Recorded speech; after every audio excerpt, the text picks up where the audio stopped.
cultured person is one who knows something about everything and everything about something.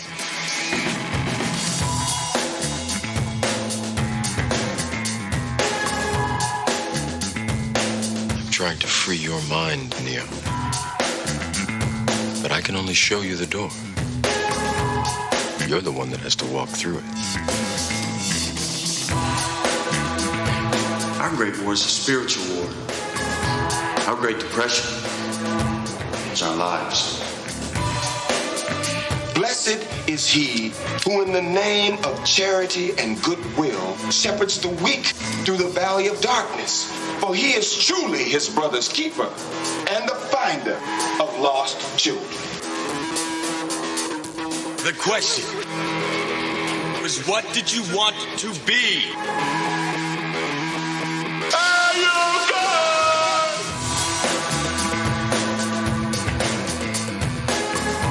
You're like a big bear, man. I like it a lot. What do you mean funny? Funny how? How am I funny?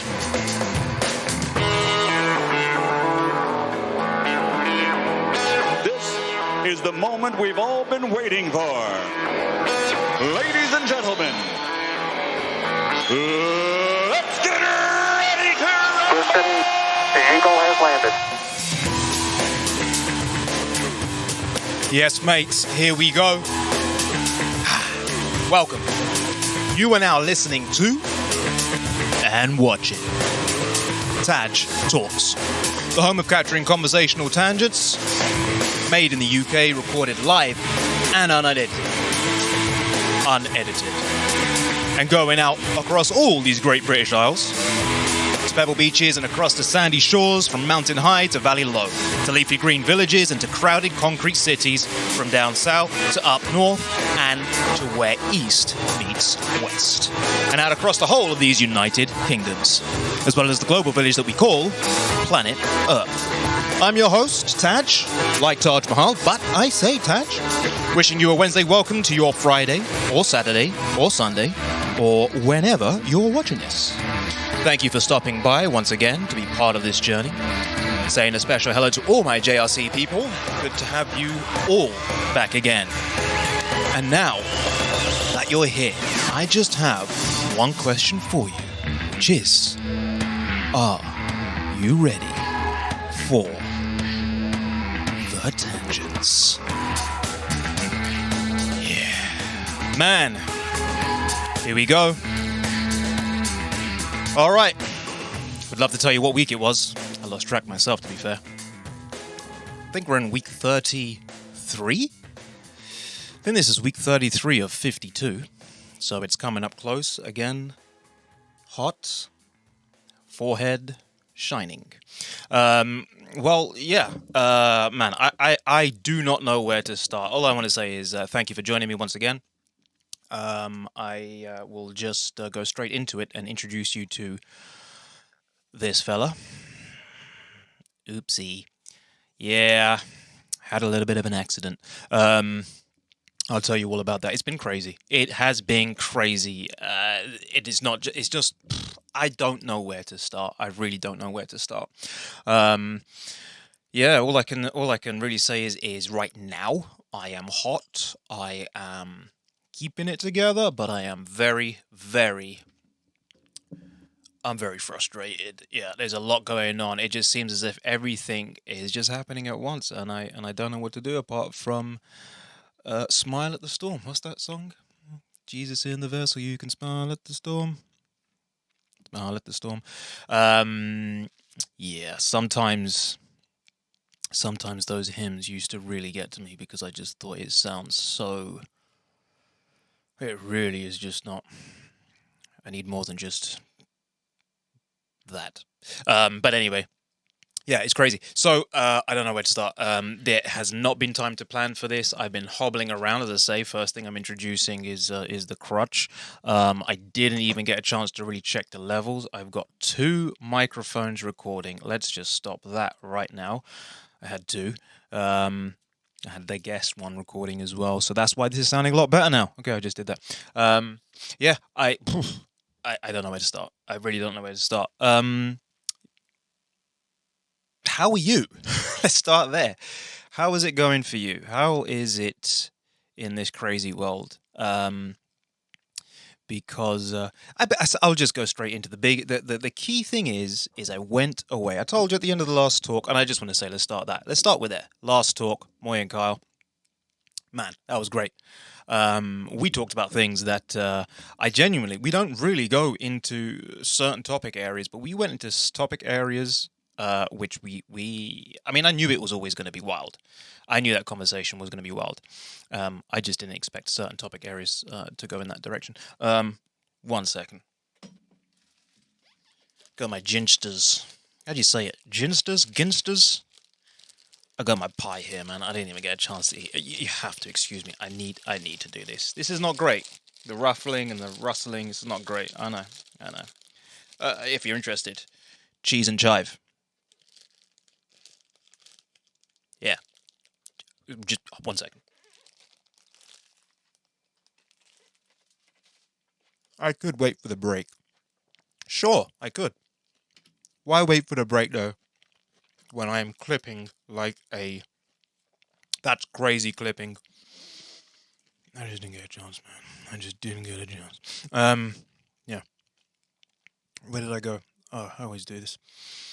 I'm just going to do this. I'm sorry, man. It's been crazy. And I wanted an excuse to do the whole eating on the podcast, which apparently you're not supposed to do. I personally love the sound of people eating. Don't know about you. You know when someone else is eating a packet of crisps and they're crunching through a packet of crisps? Anything crunchy? Even if it's not crunchy. Something about listening to someone else eating, which is amazing. It's quite nice. I quite like it. Are we recording? Yeah. So anyway, I never know what to do with my hands. I think that camera's off center. I need to do it that way a bit more. Or I need to move... No, this way a bit more. There we go. A bit more centralized. Sorry about that. Back is sweaty. Lord. Wow, that's great. That's great for podcast stuff, isn't it? Right, no, get it together. Unedited. Live and unedited. Recorded. I messed up that word. So many things. This is probably the worst intro I've ever done. Okay. Yeah, so let's just go back. Great having Kyle and Moyle here last talk. And we really we went into exploring certain things which we don't, even in our own sort of housemate type atmosphere, we don't really go into certain topics like we did on that talk. I don't know what it was about that talk. But we pushed the limits. We went to the outer edge, and I was very hesitant when I first was thinking about editing it. As I edited it and went through it, I went, wow. I think this was a great podcast. I really do. So I just want to say thank you to Carl and Moy again. Hopefully we'll be having them on separately and then together as housemates at some point in the future. So that's the first thing. I had many other things I wanted to say about that, but that's just the first thing. Now, today I have I hate the hands. The hands never know. It's because I can't lean. Let me just sort out this desk. All right, there we go. I can lean a little bit, and I can bring but there we go. Because I actually lean into the chair a little bit. It looks good over there, doesn't it? Oh yeah. So anyway, so that was the first thing. Last week. And in last week's podcast, I also not last week's. It was 2 weeks ago. I mentioned that we would, me and Kyle were going away on a motorbike trip. Well, how do you think it went? How do you think the motorbike trip went? Yeah. How do you think the motorbike trip went? Can you see it? How do you think the motorbike trip went? You see the big gash? Yeah, this is my, I gotta say, I bought this helmet recently. I love it because it looks like Darth Vader. And it was something I was always thinking about doing. Now, I think I'm going to do it today. I'll say that for a bit. I'll come back to that. There's something about this helmet which now needs to happen. But yeah, I took a bad fall. I really did hit gravel on a sharp sort of last minute turn and hit the gravel. road turned into ice from that moment onwards. I was going down, and as I was going down, I saw it happening. I saw the jeans ripping open, and the blood, and the pain, and yeah. So I didn't get dizzy right there and then, but my head hit pretty hard, and good I had the helmet. But when I got up, Kyle told me, he said, "You were white. You were white in color, and your lips were all white." And then all the guys stopped. We kind of went, and we just got to the destination. One of the first destinations that we were heading to, near it was actually Woodhenge, not Stonehenge, that we were heading to, short distance from Stonehenge. And and we were still heading towards Bristol, so we had a long way to go for the rest of the day. And I was planning to be in work the next morning. I was like, guys, I'll do the camping with you, do the motorbike thing, but the next morning, I'm coming back to work first thing. I'm getting up at 9 whilst you're all still sleeping at the camp. I assume you will all be sleeping still. I'm getting up first thing in the morning, and I'm coming back. Yeah. As I got up off the bike, again, I just think, I've gone down. Great. How bad is this going to be? I see the blood, see the ripped jeans, feel the pain, certain areas, elbow, hips, foot. Foot got kind of crushed under which is why I have this fella. And yeah, it was pretty bad. But I got up, limped my way. Carl got the bike straight away, drove it off the road. We cleared the road. All the guys just surrounded me, kind of just, I don't know what they did, but everyone did something.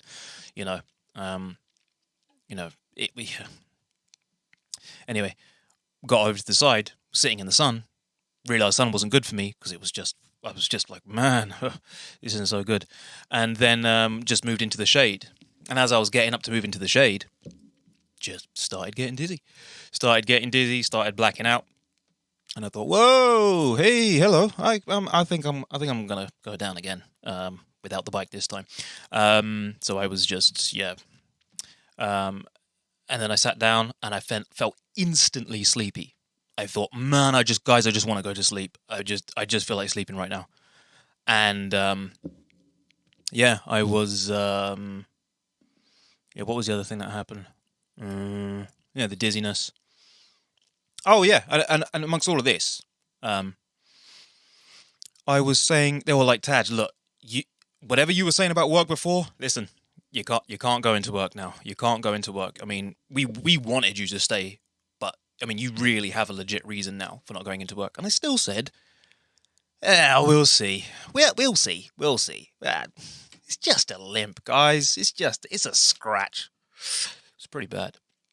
I think one of the gravel stones must have punctured into the knee. It was a small hole. It was a hole nonetheless in my knee.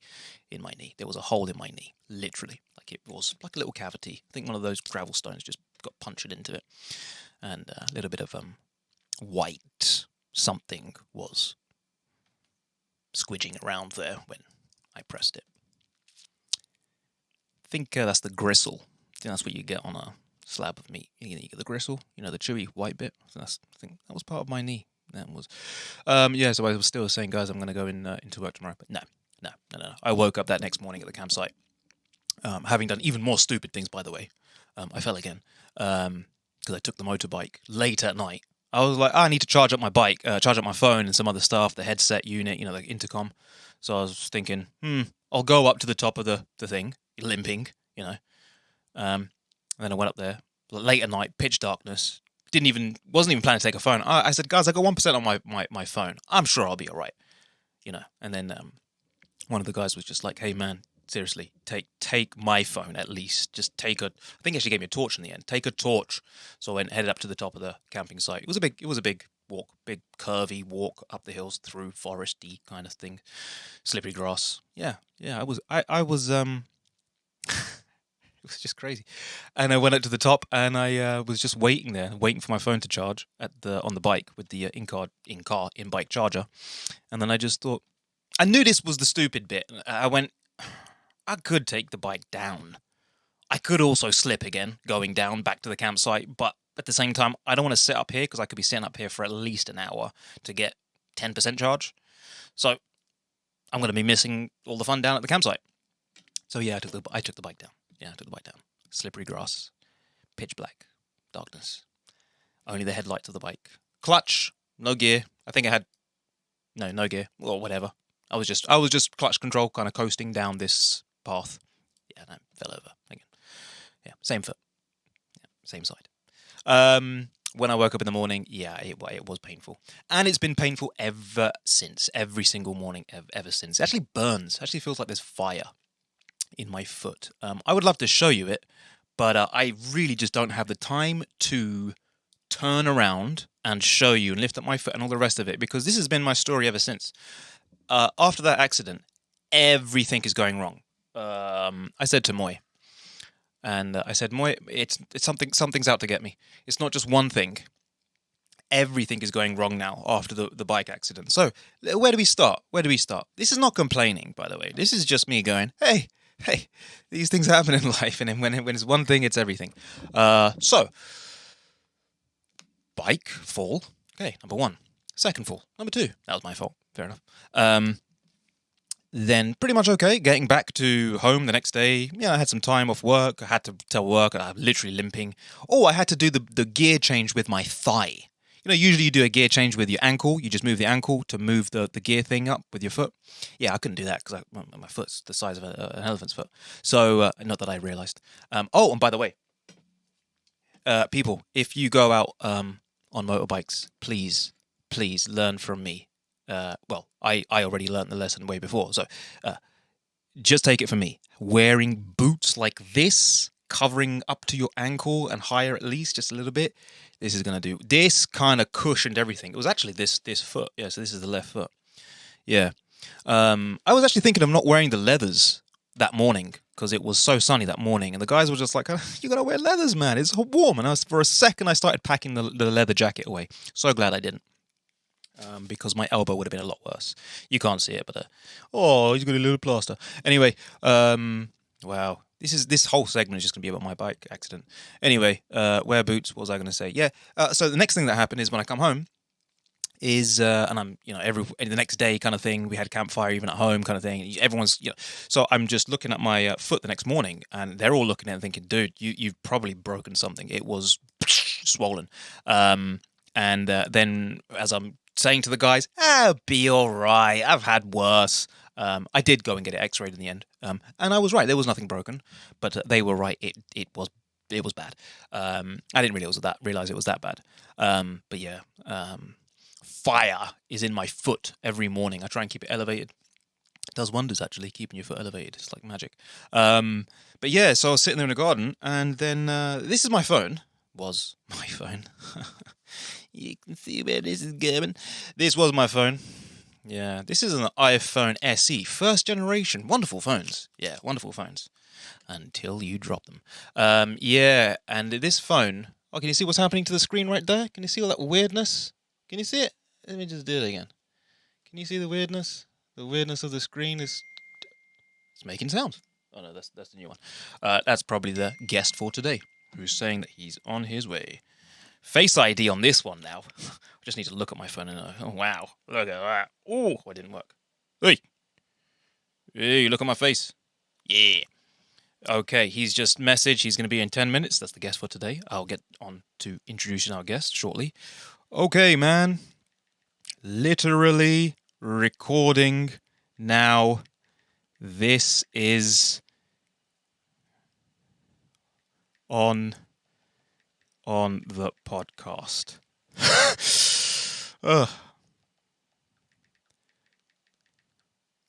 Smiley face. Happy face. Laughing face. Which one shall I do? Shall I do the rolling laughter or the tears, or... just do that one. Okay. So anyway, phone falls. I've dropped this phone so many times, and actually... even when it's in the case or not in the case, never had a problem. Oh, but this time when I'm already hobbling around the house and with a foot the size of an elephant, this phone, when it drops, decides now to break. So it dropped, and then I just lost half the screen to this weird black bar on the side. This bit here, this bit, there's a black bar there. And so it stopped me from getting access to half the screen, and it just generally just started crapping up. So yeah, phone drops. And I'm trying to get hold of the doctors, trying to get hold of work, trying to respond to people who are contacting, just checking up generally, and I can't respond. And now I'm thinking, Wow. That sound started to annoy me when this all happened because it kept coming from this phone when it was dead. It was still alive now. Still a good phone. But I couldn't do anything about it. I was like, I can't respond. So yeah. That's that. I'm not actually clipping that bad. I've set up these levels pretty good. And then there was a whole thing about trying to get another phone. So thanks, Kyle and Moy, because you guys gave a lot of great advice about what phones to get. So I'm now, blessing in disguise. I'm now on a phone which is pretty much exactly the same as this, only bigger. You know what Apple does? They chuck in loads more stuff and they make you buy something for £1,000 more. I didn't spend £1,000, but that's what they do with the newer ones, and there's no real difference. But hey ho, if you're gonna, I do this thing where I invest in a phone or things, and I don't touch it for another. I get the most out of it. I just let these things go. So new phone, Face ID. That's one thing. So I shouldn't have just thrown it like that. It's in a case. So then, and I thought, there's been a lot of little things happening here and there. Just knocking things over, breaking things. Yeah. And then, as if, I get ready for the podcast, and I'm not even in that much of a rush, although the boxing gloves started last night. They started the fight early, fell over last night. So I was battling with that this morning. Same one, left one. But then, today, as I was getting ready for the podcast, this is my external hard drive. I bought this a couple of months ago. This is an external hard drive. 4 terabytes. Yeah. This is where I store all the TAJ Talks recordings. Yeah. I'm going to need a new one. I don't know what happened, but when I was setting up the thing for today, I literally moved this from the table where it's always sat. I've never dropped it. I just moved it from the table and I moved it to my chair down there. I didn't drop it. Yeah. And then I started wondering, oh, wait a second, why isn't that showing on the computer? No, this is literally 40 minutes ago. Why isn't it showing on the computer? Why can't it? What? So I unplug it and I connect it. Then it started. The clicks. And then I went, oh my. Google's your next port of call in these situations. Why is my hard drive clicking? Or I type something like that. Yeah, it's kaput, whatever. It's gone. This had all the recordings, raw recordings. The only way I get access to the TAJ Talks recordings now is to just download whatever I've put up on YouTube. But I think by the sounds of it, the way that it was sounding when they're clicking, like that's a hard drive thing. The reading arm or whatever, the laser thing is actually probably scratching the actual disc. So either I send this off and pay £500 probably to get the data restored, which probably won't because it sounds like there's actual physical damage in that. Great. Or I just count it a loss, and luckily there's a 2-year warranty thing on this, so I'll be getting on to Amazon after the podcast recording to do this because I don't have space on the Legion to store all these raw files from all these cameras. So that's going to be a problem because I won't actually be able. That's going to slow me down. I need a new hard drive ASAP, or I need to rely on the fact that I may have the last bit of spare hard drive on my Legion, but it's not going to be a lot for more than. Podcast. So there's just crazy amounts going on. There we go. I mean, there's so much more, but there we go. Should we do what I wanted to say? There's that sound again. I love that sound. Oh wow.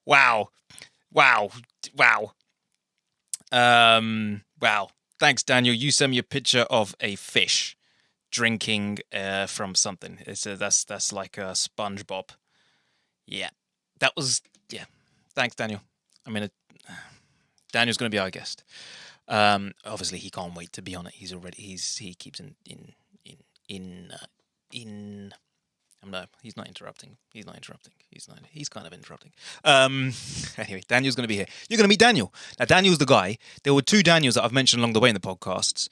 It's not the Daniel that I was referring to when me and Haldor were speaking. I never made that clear. I don't think it was. I said mutual friend between me and Haldor, Daniel. That's not the Daniel that we have today. That's Iceland Daniel. That's a different Daniel when I was talking to Haldor.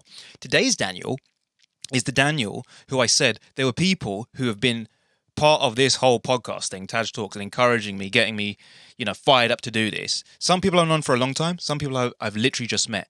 Daniel's one of those people that I've literally just met in recent times. So He's been a really important guy who's come along at the right time. And I'm going to put all this madness, hard drives, put all this kind of stuff out of my head now, because I say a little bit frustrated as I just started this podcast, a little bit disillusioned, like deflated, like everything's going wrong. And I'm going to get my mind ready to enjoy this conversation with Daniel, because it's going to be amazing. The guy has just come along at the right time, inspired me to just move forward in life, and I don't think really it was going to happen if I hadn't come across him. He really was. I'm going to talk to him about that. I'm going to talk to him about things I haven't really planned since last 2 weeks ago when I kind of secured the date with him to doing this. So I have my notes. I just didn't get a chance to really go over them. But Daniel, man, dude, I'm recording. Oh, he's here. He's outside. So anyway, he'll have to wait just a couple of minutes. Okay, because I'm going to do this bit now. I want to do something with Bob. Okay, let's do this. Remember I was saying I'm getting bored of Bob? All right, I just thought the perfect way to spice it up with Bob. Let's see. Okay, I'm going to do this, and I'm going to switch on this mic too, because it'll pick up that thing. Okay, is it recording? Yeah, it will be this. Oh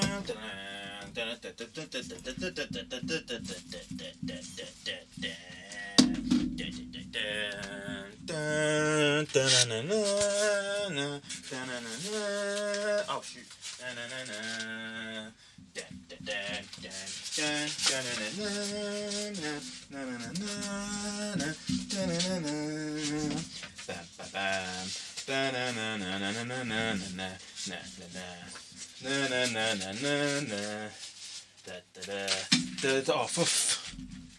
this is really annoying. I'm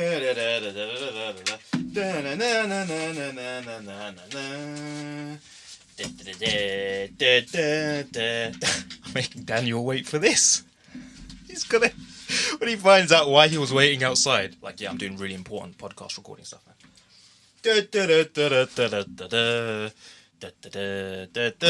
This is terrible. Star Wars, basically, yeah? All right. Bob.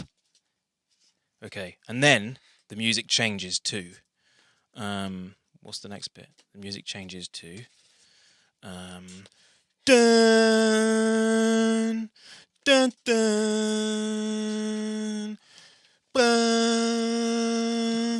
ba, ba, dun, dun, dun, dun, dun, dun, dun, dun, dun, dun, dun, dun, dun,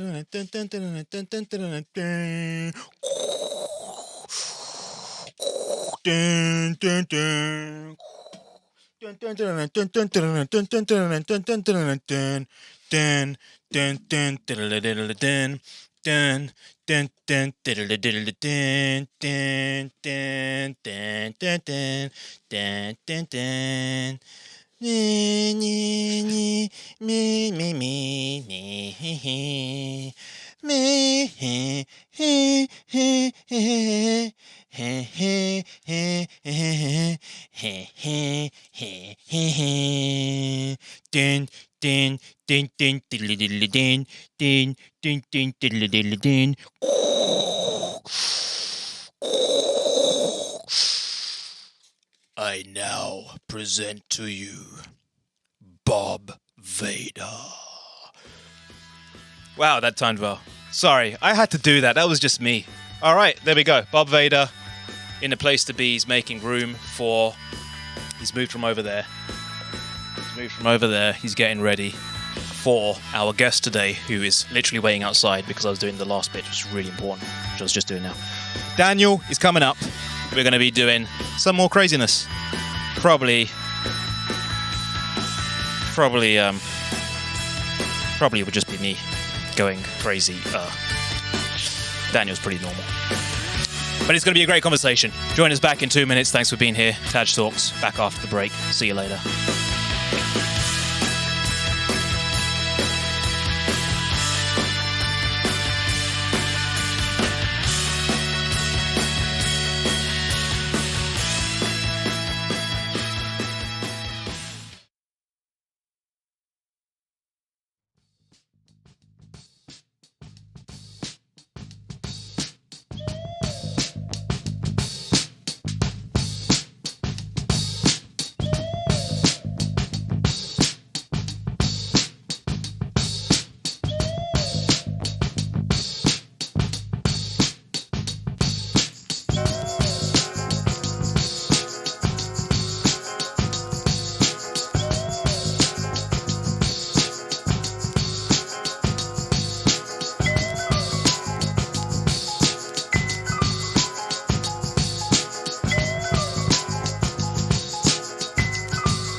Welcome back to TAJ Talks.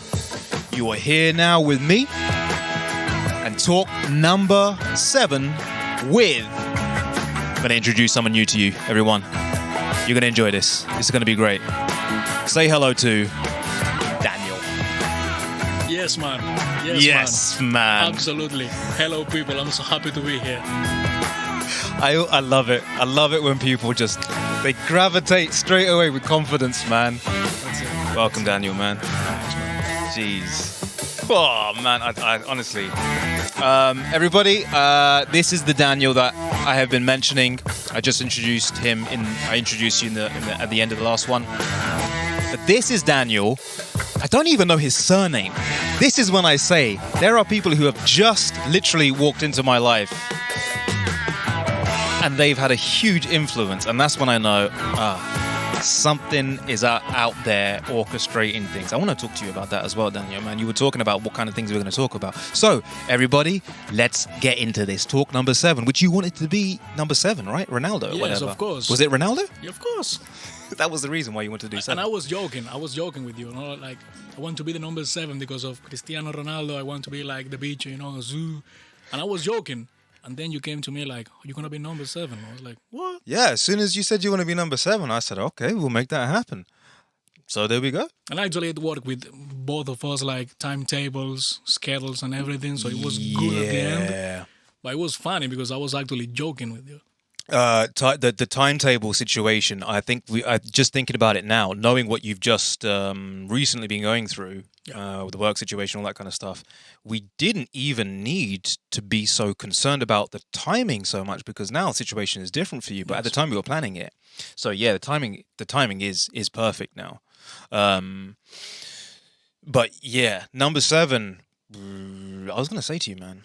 You must put something in the meaning of numbers then. Is it just because of Ronaldo, or do you think there's something else? Did you want number 7 because you think... does 7 mean something to you? It's the lucky number.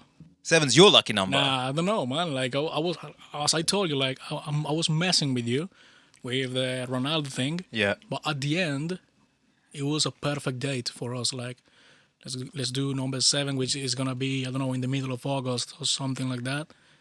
So it worked perfect for us. 7 is a very interesting number, though. If you ask me, for me, 7's never been a special number for me. Why is on it? A personal basis? Why? Yeah. Why is it not a special number? Oh, why is it special for you? Oh, what is a special number? Yeah. Well, I wouldn't even say it was special, but I would say a number that has kind of followed me everywhere. There's going to be people out there who are not going to like what I'm going to say. 6. 6 has been a number that has followed me. And it's pretty freaky. But then there are 2 phases of my life where once I became a Christian... Do you know the significance of 6 from a Christian point of view? I think obvious, right? Yeah, of course. So I had 6 for a long time. And then when I became a Christian, it switched to 33. All right. So actually change it. It changed, yeah. 6 was still lingering around, and there were certain seasons when 6 would become like the thing again. But actually it was more 33. But I do think there's something to numbers. So it's just interesting that you said 7. I was always wondering. I was like, I wonder if Daniel has more to... Knowing what I do know about you and how you think and the kind of thing, I was thinking maybe there's something more to this than just Ronaldo. But, hey, here we go, man. We are here already, man. We are here already. Man, I cannot begin to say how grateful I am that you came along when you did. I don't know how to do this podcast with you in a certain way because I don't really know you that well. I'll be honest with you. It's funny, yeah? But at the same time, it feels like I have. Yeah. I don't know if you... That happened to me a lot.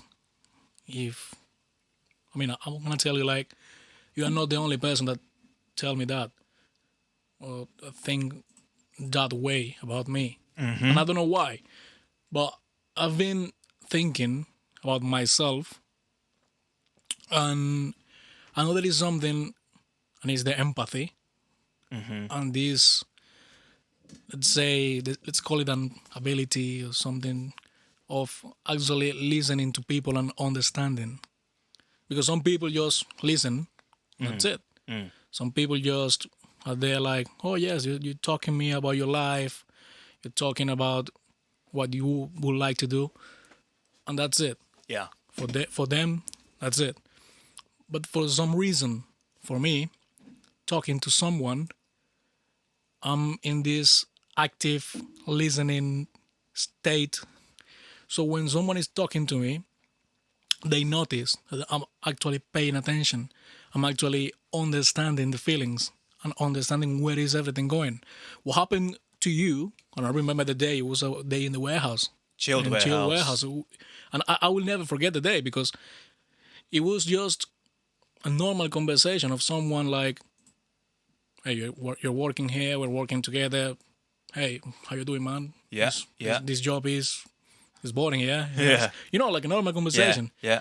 And for some reason, you started talking about your projects. And I started talking about mine for some reason. So it was like this trust thing in the middle just coming away. Like, what would you trust me? What would I trust you talking about personal projects if it's the first time we talk? You know what I mean? I know exactly what you mean. That's all that I tell you in that moment. Let me say the first thing. There's the Daniel that I knew before I started chatting to you. All right. So I saw this guy with his bubble hat on who looked like he's a character from South Park. All right. That's the first Daniel. And then, and I noticed it then as well. I was like, that guy seems like one of the good guys, so to speak. In sense that there are people there that kind of don't smile, they don't try to make conversation. No. Then there are those who almost go out of their way to smile, to help with a pallet, to make more than just small talk conversation. Yeah. And I noticed that was a Daniel. So I just went, oh yeah, he's one of those guys. He's one of the good ones. And cool. But still didn't chat to you so much. And we kind of kept bumping. I bumped more into Natalia, Daniel's girlfriend. Hello, Natalia. Yeah. Thanks for releasing him. She's at water, people. Yeah, man. Yeah, she's soldiering through, man. And that's not an easy place to work, man. Yes. But yeah, I remember seeing Natalia more than I saw you. And then, so you think that I started talking about projects. So my memory was that I remember it as well. I remember where we were. We were standing just about to put the pump trucks in the chilled thing. We were just, it was more kind of like near Charlie 4, I think. Yes. Just opposite Charlie 4. Yeah. These are rows in work, by the way. And as I was getting ready to put my pump truck in, you were there, take another pallet next to me as well. You were the one, from my opinion, you were the one who initiated that more than just small talk conversation. No, I remember the actual question. I asked you. I do remember it. I asked you something like, what do you want to do? Or do you like to start something? Do you want to do a business? Would you like to do something different? Right. Yeah, I remember. Now, you see, now knowing you, I know that you probably ask everyone that question. No, but not everyone, of course. But not everyone. But many people who I think they were like up for it. People with vision, people with nice ideas, maybe. Right. But that's interesting because we didn't really talk much before you asked that question. But you say that you asked that question when you think there's someone who has a vision to do something or whatever. But from my opinion, when you asked me that question, I was struggling so much with, man, I have 0 ways to find something meaningful in life. I'm struggling with this. I've always been struggling with this. I don't think I'll ever find it. I'm at such a sort of depressive moment now working in this job kind of thing. And I can't find a way. So when you asked the question, it struck me as very coincidental, the way I was feeling that day and maybe many other days. But when you asked the question, I went, how does he know that I'm actually thinking about this? It was weird. It was one of those it was timed almost perfectly. I think I may even come into that work that day kind of mumbling a prayer like, Lord, help me, give me something. It was one of those things. And when you asked that question that day, it's like, bingo, there you go. There's my answer. And then you start doing the freaky thing where you start going, how does that higher power do that? Move us into place, interact with each other at the right place, right time. Does the other person know that they're doing it? And if they don't, anyway. So let me, because we could spend all day just analyzing that, and there are many things. But I just want to say thank you, because when you asked that question, you asked me the question, what do you want to do? Like, if you could do anything, what do you want to do? Yes, I remember now. And I was playing with the idea of a podcast in my head, secretly in my head, but it was getting more serious and more because I was watching Joe Rogan and watching all these things and just thinking I should really do something like this. I've heard people say it to me over the years, but now I'm feeling this pressure like, Taj, do it. So when you asked that question, there was no other answer I could give you. Even if I wanted to keep it a secret, I couldn't. I just had to go, I'm thinking of starting a podcast. And I haven't really been giving it that much consideration, but I just said it. Turning point. Yeah. That was a crossroads question, a crossroads moment. It changed. Because when you heard it, whatever you said afterwards, and I know it was only just encouraging, because you went on to, great idea, why not? Because you went into this thing of, you can do anything. Anyone can create you were coming at it from this e-commerce business thing. Yeah. So when you were saying you can do anything, he's like, yeah, you just have knowledge. What's your background? What do you do?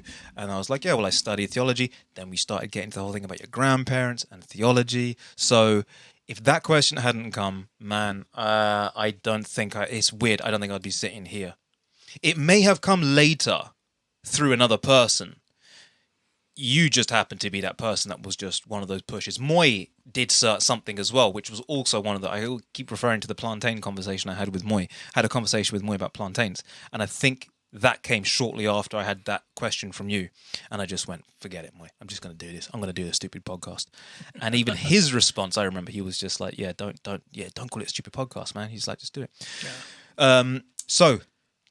So that's the first thing, just to say that, and I don't want to, because these segments go fast, man. I'm telling you, we're almost halfway through the first bit. So, okay, but we're here. We are here, man. We are here, man. And I remember now that you said, like, the actual words were, if you had all the money in the world, you don't need to worry about the money. You don't need to worry about the time, because you have all the money and all the time. What would you do? Yeah. And you were thinking, like, I don't know. Oh, maybe I would run a podcast. I was like, why not? That was it. And I told you, like, why not? Just do it. And I remember, like, since then, every time we met in any warehouse, just chilled or from bench, anytime, it was like, Touch, what about the podcast? Yep. And you looked so annoyed, like, mate, I don't know. And I was... Did I look annoyed sometimes?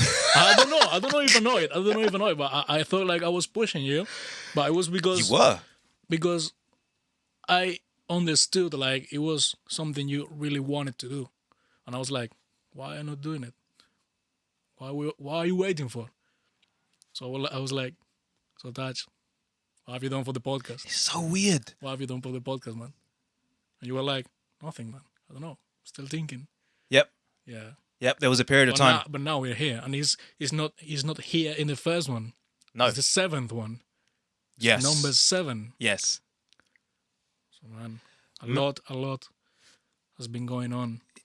Do you know the funny thing is, once you get that ball rolling, once you make that first step, I can't tell you how much there were mental blocks, the things that were telling me that this is going to be so complicated to do, so difficult to do. And it was, to get this started to begin with. Once it got rolling, I remember coming to you. Once I'd kind of made my mind up and was like, I'm going to do it now. So following that conversation with Moy, and I just went, I'm going to do it. And I started talking to my mate Rav as well. Once I made that decision, the the ease of what just flows, you start to realize everything that I was fearing is not as bad. It really isn't as bad as that.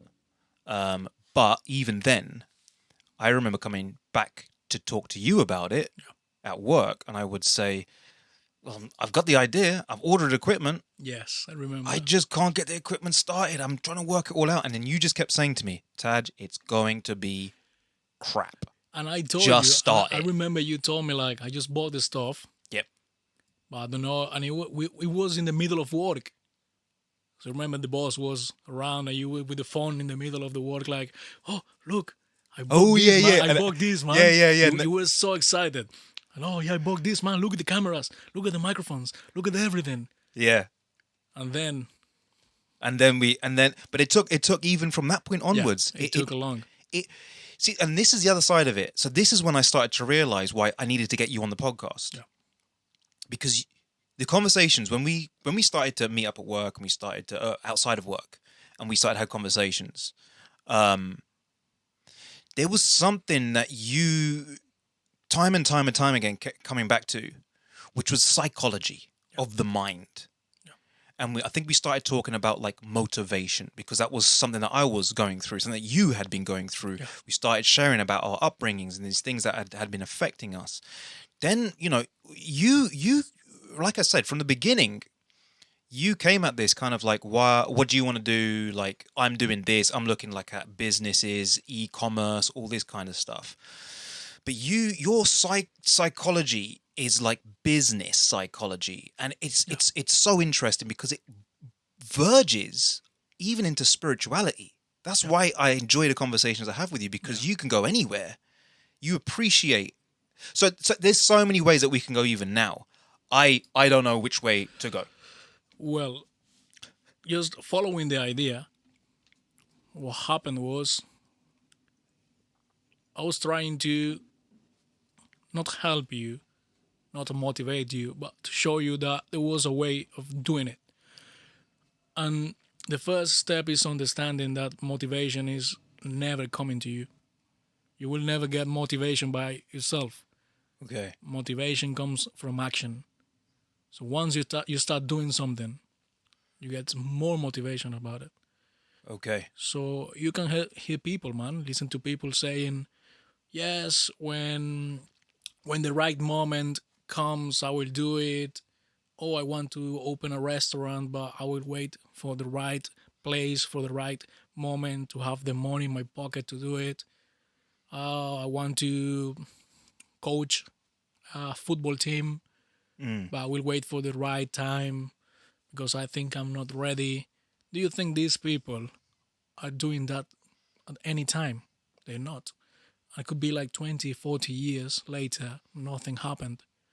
So the first thing is understanding that motivation comes from action. So once you start acting, doing something about it, is when you start to realize, hey, I love what I'm doing. I love this. I'm enjoying it. Yeah. And you get more motivation from the action. So when we started to talk, and you started to show me all the things you were buying, you were so excited. Yeah. And then, because I remember, I lived the whole process of the beginning of this podcast. Yeah. The whole process. Yeah. I also helped you with the logo at the beginning. Yeah. To show you some ideas, We had that. To get one graphic designer, with the music, then with your friend. And Should say hello to, I've forgotten. Lena. Lena. I knew I was going to say Leah. Hello, Lena. So I was there. You know what I mean? Like, yeah. I was there, and I was asking you, do you have this already? Do you need something else? Do you have this now, or what do you need now? Yeah. And now that we are here, man, I'm so happy to see you here. You know what I mean? Like, I was looking at the other episodes, and you look so happy doing that. You enjoy it. You enjoy it. Yeah. So, and the question is, how do you feel that now that you are actually doing it? Mate, I just wish I had more time to make more frequently. And you don't want to stop now. No. That's it. I mean, the challenges are coming left, right, and center. One of the things I was just saying to the people at the thing, I had the motorbike accident, phone broke, got a new phone, just getting started for this new podcast. hard drive decides that it's not working, starts making a clicking sound. Right. This has got all of the TAJ Talks episodes on there, and they're gone. The only way I can get a hold of them now. So there's been frustrating things that happen before each podcast, and it's getting worse and worse and worse. Now I love doing this, but it feels as if, like, I don't know. I was saying to Moya, I was like, man, I almost feel like, I don't know how this sounds in your ears. It may sound a bit weird, but it feels like there's something in the supernatural which is not too keen on me doing this. And I don't know why. I feel as if, like, you know what's happening? Go on. When you are doing something that you're meant to do, there will be challenges coming to see if you're actually enjoying it and to see if you're actually ready for it. And you can see that in spirituality, religion, and everything. You can say, like, when God is sending something to you, they will send challenges as well. See if you are ready for it. So I'm being tested. Of course. So once you start being tested and receiving challenges and you overcome everything, you realize, man, this is for me. This is actually for me. You know what I mean? And for example, you say, yeah, the problem with the music, the problem with the logo, the problem with all the things happening, the hard drive, the phone, the accident, but you are here doing it. You didn't stop. You didn't change the date. You are here recording. So these challenges will come, and maybe there will be harder challenges. It's going to be tough, maybe in another time, but you will be there recording. You know what I mean? Like, you are actually loving what you do. Yeah, because I love it that much that I'm going to persevere. Yeah. And I'm growing massively because there's things that I'm facing because I'm going, you know what? I'm going to do this. But there's so many things I want to branch off. Even now, these are the conversations, everyone. This is why Daniel's here. This is why he's going to come back again at some point, several points. But this is, you put things in my head and it just makes me ask 1,000 questions. And these are why I have tangents. Because in my head, I'm just like, loads of questions. How do I go through each one of these questions with this person I'm talking to? I just want to give you, I'm going to put like a bookmark and say, let's come back to this. All right. When you say that this is what happens when you start doing these things, the challenges start coming. Yeah. I am wondering if that actually is something in the supernatural, which is external to us. You see where I'm going right now? Yes, and I will finish the question. If this is something which is actually inherent within us, which is more about our self-sabotaging. I will tell you. I will ask you a question. Okay, I love it when you do this, man. Well, when I ask you questions, when you flip it around and you just go, you answer my question by going. This is rhetoric, man. So I will ask you a question. Go. Think about, you didn't start the podcast. You are not doing the podcast. If you are not doing the podcast, there is any chance that you will have challenges or trouble with the podcast. Not with the podcast. If I'm not doing because the podcast, you're not doing it. Right? That's obvious, right? That's your answer.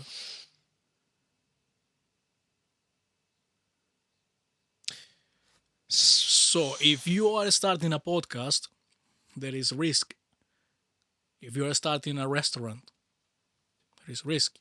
If you are starting your own business, even if you are getting a new job, there's going to be risk or challenges. But if you don't start the podcast, why would you worry about challenges from the podcast? Yeah. We need to come back to this. I'm looking at the timer and I'm thinking I want to cover a few more things in this introductory segment. Just brief, quick things, because then we can get into the meat of it in the next segment. So let's quickly go back to, you were asking some questions and I said, save it for the podcast, because you came into the room, you're like, man, okay. Yeah. So let's quickly go through those questions. All right. First thing. What do you want to know? How do you have so many old video games? This is a treasure. This is a treasure, man. This is money. How do you have this here? How? That's not even all of them, I don't think. Like, there's so many. It's not old. What do you mean it's not old? Not all of them. All right. Yeah, I think I have. I definitely have more on Steam. I've played a lot more than that. Yeah, how do I have so many? Man, I was a video game addict. I was not anymore. You know what? This podcast has taught me so much more that you can do with your time. I feel so bad about the amount of time I have wasted playing games. It's so interesting, the psychology of games. I don't. You don't feel bad? I don't feel bad about me. I enjoy it. And I remember when I was in uni playing 10 hours a day after uni, not eating, homework, what is that? I can't do it, man. I got this laptop for the laptop for the laptop for the podcast because I needed a high-end laptop to for gaming as well. That's what I'm saying. So I decided, I doubled it up and I went, well, there could be some times when, since I'm getting a new laptop, I want to get a good one so I can play. So I started playing the only game that I've downloaded. Yeah. There was one game that I really wanted to download, but I went, if I download this game, I don't think the podcast is ever going to carry on. That's it. Red Dead Redemption 2. I didn't download it. You will never finish the game. That's why I'm not going near it. But I did download Cyberpunk 77. Right. Man, I started getting into it, started playing it as the podcast started, and I just went, I gotta stop. I gotta stop. Right. So next question. Yeah. Why? I mean, why? Yeah. Why there is a microwave next to me? Why? So I said to Daniel, I said, you've asked 2 questions that have only ever been asked by one person before. And I've always wondered why more people don't ask about that. There was a question you asked over there. You were standing there and you asked a question, and I went, funny enough, someone else asked that. All right. Music's coming in. Why is there a microwave? Extra lighting. It's just like ambient lighting. And I wanted to make it look like a quirky kind of thing. You know. Popcorn kind of thing. Hot noodles. All right. Microwave. I don't know. I can't remember the other question you asked as well. There was one question that only one other person asked. Pavle. So you should be Pavle. You seem to have the same minds, you and Pavle. Any more questions that we can bring after the break? Do we have time? After the break, we can go into it. So, a lot of things, Lord of the Rings, and a lot of books you need to borrow to me. Okay. We're going to cover those questions after the break. Great to have Daniel here finally. Thank you for watching. Thank you, Daniel, for being here, standing out in the rain. Sorry, dude. But yeah, man, we're going to be back in 2 minutes. 2 minutes.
Welcome back. This is TAJ Talks. Oh, man. I love the music, Dan. You know, this was one of the main reasons why I wanted to start a podcast. Just so I could play the intro music between each segment. I do like my Jimmy Church thing. I can just do the whole, welcome back. You are now listening to... And here I am doing it. That's it. And like I just said to you, man, you know what? I'm going in. This is the first one. Lucky number 7. This is going to be the first one where I'm consciously now. I think I've done enough of these podcasts now to know what I need to check, what I need. Yeah. When I first started, I was looking at that screen almost all the time, looking at when the levels were going too high. Now, I think I'm going to consciously, like I said, what was happening before, and I'm still looking at the screen, what I was doing before this podcast was another reason to just put me off. And I was like, oh, man, I've been looking for this conversation so much, and now this hard drive has gone. It's not a big deal. Do you know what? Let me tell you something, Daniel. It's so weird. I don't know you that well. I haven't known you that long. And yet you have had the same kind of impact. This is a big statement, what I'm about to say. You had the same kind of impact as people like Auntie Heather, who I've known for years and who have been such positive people. I've said, like, God sent. Me and Auntie Heather spoke about this. I can't wait for her to come back on the show, man. I just got a date for her, everyone. Auntie Heather is coming. I'm going to talk about that towards the end. Better make that a note. But anyway, yeah, you've had that same kind of impact where, and the things that we were just talking about now, like the topics that we could go into, it's like, I don't know. Number one, it's fun. It's so good to have that kind of ability to talk about these things, but it's so needed. I need it. I genuinely need the encouragement. I think that's the bit when I'm saying, like, it's Auntie Heather, Rav, 2 people. I mean, there's so many other people as well. And I've got to say, I'll save this for another one as well. I got a call from Vic. So I mentioned Vic, everyone. I say everyone is people are still following this early days, but I mentioned Vic in the earlier ones. Everyone, we're gonna have a podcast with Vic, Rav, Auntie Heather. I mean, this. But anyway, you have very quickly, for some reason, kind of just been someone that I've identified like, this person is here to help you. So I was like, okay. But anyway, so yeah, man. And now I want to enjoy it. So now that you're here, I want to forget about all this stuff. Now, we've just kind of carved out in that segment things that we could talk about. So we're going to start doing that as we go forward. First one, though, let me just finish off what I was saying before. You asked a question that only one other person asked in this whole podcast that we've been doing, 7 podcasts. One other person said almost straight away, the first 2 things that you said, this is why you should probably meet Pavle. Pavle, when he came, first thing he said, whoa, man, you have made this look so much bigger on. He's like, you've done a great job because it looks so much bigger when it's on the podcast. I don't understand that. I was like, huh? Does it look bigger on the?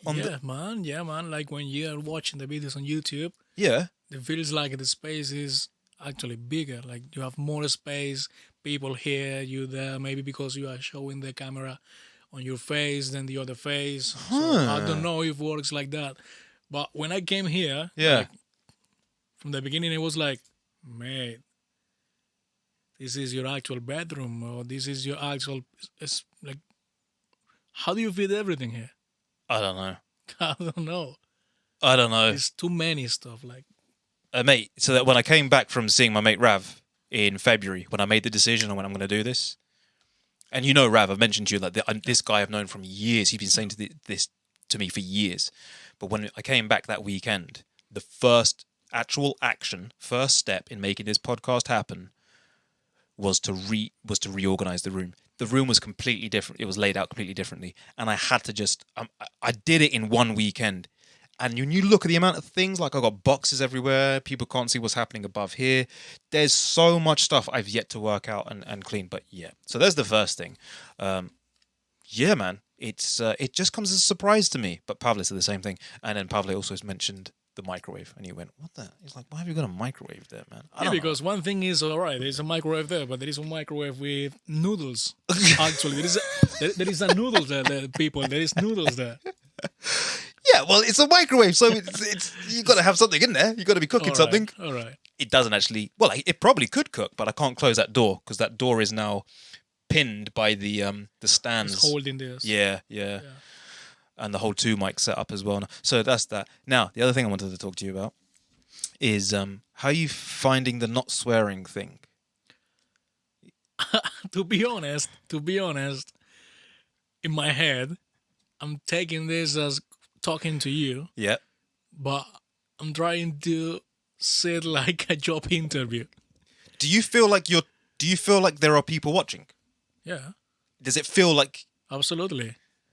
It's so weird because there's no one else watching. It's just me and you. Yeah, that's it. Of right course, now. But people will watch it. People will watch it, and you told me, please try to take it easy, keep it clean. All right? So you're kind of you're in clean clinical job interview mode almost. No, I mean for me it's not hard to not swear. Like it's not hard. Yeah. I mean it's the way I talk. You know? Yeah. It's the way I talk. I talk with a lot of swearing, actually. Me too. But if you tell me, like, this is a serious space, people will watch and everything, for me, it's not hard. We're having a good conversation of deep topics. Yeah. So it's more about what we're talking about rather than how we say it. Yeah. But I get it. It's not so much that I want it to be a serious podcast and no swearing. It's I want it to have an audience which is as wide as possible. Yeah. And that includes, like my niece and nephews. Yeah. I don't know if they're watching this. People found out in the last one that me and my brother don't get on so much. We're all right, sort of ish, but there's a bit more distance. But there's young people. Auntie Heather has grandkids who are commenting. Oh, thanks for commenting, by the way. You were the first subscriber, and you were the first comment. Yeah, that I remember that, dude. That meant so much to me because I was like, this guy's the real deal. He wasn't just encouraging, like, just for the sake of it. Because even when it started, you kept like, so how's it going? When's the first one? So I'm going back to that whole thing. But yeah, man. And I noticed that you put a comment on one of the Friday nights when I just uploaded and you went, here we go. Yeah. I was like, man, yeah. It's like, I'm telling you, like, I was there when this was scratch. Yeah. Like, there was nothing. You were just going with the idea of starting the podcast. So looking at everything you have done from the beginning till now that we are here talking about it, I like it. You know what? I feel good about it. I love that. I want more people who are watching to feel that as well, even if they haven't had such an early exposure to this. Like you're one of the unique people who've seen this right from the start. Yeah. So yeah, but I tell you, with the swearing, here's the weird thing. Almost as if by design. Christmas 2021, no idea to do a podcast. Like it was there in the background, but in the serious sense, wasn't there. January 2022, no idea to do a podcast, right? February, 15th of February, I think it was when I literally started buying stuff with Rav. However, for some reason, I never do New Year's resolutions. For some reason in January, I said to myself, no more swearing. From now on, stop swearing. I don't know why. I remember when I first started going to church years ago. Man. I was so scared to have conversations with people at church because I knew I was just this far away from saying something in such a casual manner like I would with my mates. And I realized, oh my word, it's going to take a while. And I tried to be conscious of it. So when I started doing this in January of 2022, no swearing, and I didn't really have the podcast in mind, really. I now realize it was the perfect, almost like preparation for the podcast. Because now I find it quite, but I know what it's like. Moy said the same thing, and I had to bleep him out so many times. You're right. You've had no bleeps. When you see that, I haven't said you've not said anything. I haven't said a word. Moy, I think he had like 5. That's not bad. He still did a good job, but we had like 5 bleep. But it was brilliant because I enjoyed that part of the editing. But something happened when I stopped swearing. amazing. When I stopped swearing, it started to change how I see myself. Yeah. And I started to wonder, I started questioning, when did I first start swearing? Here's something. I remember the first time I swore. It was actually in primary school around my brother and his friend. My brother's older than me. And he was in primary school as well. Yeah. And I remember consciously swearing because I thought it would make me look cool. Now you're saying that, I remember my first time swearing in front of my parents. Whoa, that was the first time. They were, no, not the first time. Oh, first time in front of them. Yeah. So I think we're going to talk about it later, like in another segment. It has a lot to do on these psychological patterns, the way you were raised and the way you learn and talk to other people. So I think with swearing, we think it's something common because everyone swears. Everyone does it. Right. So when you are with your mates and they start talking, they swear all the time. So for you, that's normal. Right. But when you start doing it unconsciously, you just do it normally. But then, as you said, you started being aware of it, trying to bring some conscious to it. You realize, I start thinking, what am I swearing? What's the point? I genuinely. Yeah, what's the point of swearing? Why was I doing it? Because I started to stop. Yeah. And as I started to stop, one of the first things that started to happen was, as I said, it started to change how I see myself. Yeah. And it works the same as habit. Yes. Like just waking up and drinking water, or waking up and going for a walk. Right. It's the same. It's something you do constantly, and it becomes like something part of you. But there's something about it where whatever it is, the habit, the actions that we do on a repeated basis, there's something about it where we're doing that thing because we have an idea in our head of who we are. Yeah. Perhaps even the way that we dress. Yes, absolutely. The way I style my beard or whatever. Like, I don't genuinely wear my hat backwards, but for a laugh with the guys, when we did this whole Bass Pro Fish Shops hat thing, and with motorbike guys and wearing my hat, I now, every time I'm on the motorbike thing, the funny thing was, when David came round the other day, he was with us, from work, and he came round the other day, I wasn't wearing the hat backwards. I was in just the house. I had my beard done up in plaits, right, which was my motorbike kind of look. That's what I do when I'm doing the motorbike thing. I do my beard in 2 plaits, like a Viking type thing. Like Jack Sparrow. Yeah, like Jack Sparrow you saw. Yeah. So, because you were around the other day as well, and you saw me with that. But I wasn't wearing the hat. Yeah. David comes round, and something happened in my head where I was like, motorbikes. And I reached for the hat, and I started putting the hat on. And I went, why am I even putting the hat on? I was walking around without the hat. The thing is, and that was another segment actually, but we can come back into it. We can come to it. And it's something basic in anthropology and psychology, and is when your brain needs to feel comfortable with the community. As human beings, we are social beings. We need to be part of something. We cannot be alone.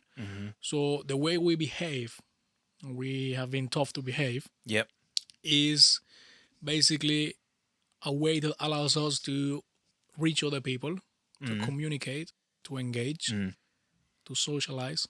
So when you do something like this, you're unconscious. That's a tricky one. That's a tricky one. Unconscious. Yes. Your unconscious brain. Yeah. When your brain is doing this, basically you are looking unconsciously to be part of this community, to feel part of something. So David is coming, motorbike community, you need to put your hat back. It's so weird. I even said it. And that's how the brain works. It's something basic for the brain. Man, and this is what happened when I stopped swearing. When I stopped swearing, I started to realize there was certain sort of lifestyles that I was kind of engaging in, certain groups people that I was hanging out with, and then I started to feel like, wait a second, if I stop swearing, I don't feel like, and I'm consciously going to stick to not swearing, I feel like I've disconnected from certain people to a certain extent. Nothing about them, no like ill feeling. I just felt a break. And I remember telling one guy, I was like, I'm stopping drinking and I'm stopping swearing. And the guy at work was just, for a laugh, because we all make like, New Year's resolutions, but for a laugh, he just went, I don't know you anymore, man. It's like, you've changed, man. But it really is. When I became a Christian, I quit alcohol. All right. Like, I've had periods where I go back on to having alcohol. I've never been like an alcoholic, apart from uni days. Uni days, before I was a Christian, everyone's getting smashed at uni. Everyone, man. Everyone, even me, I'm telling you. I think, I'm not condoning. I think it's terrible. I think it's damaging kids' brains. I think the whole culture has gone nuts with the whole idea of uni. Uni just seems like one big DOS house now. It doesn't even seem like it's a real thing. But anyway, when I became a Christian, here was the surprising thing. It wasn't the fact that I'd become a Christian that people got angry with me. You know what was the real thing? It was because I stopped drinking with them. So many people, family and friends, they literally were making the point, what? You're not drinking with us anymore. This is too far. You're going too far. And I was thinking, I don't understand, man. It's just liquid. Why you get... All right, pull me up on maybe the fact that I go to church on a Saturday and not a Sunday. Because you'll be like, oh, man, because they started doing that at my uni as well. Because then they started going into it and they saw how my family was reacting. My family like, what kind of church is this? You're not even going to do certain things that we do in our traditions. And that's when the whole thing of like people actually got to the content of what I believed and started saying, you've joined a cult, you've been brainwashed. But it's the first major reaction from family and friends.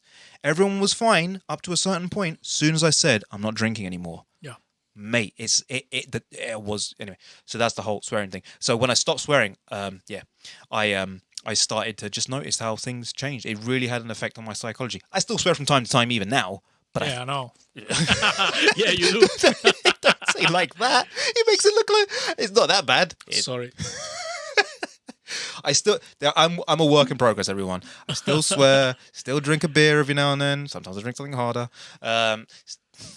I could say some things that mum and dad are not going to be too happy about. But the thing is, you are aware of it. It's not like, oh, I don't give the word. Yeah, I don't give I don't give. I don't give. Or the way I talk, I speak, of the words I say. Yeah.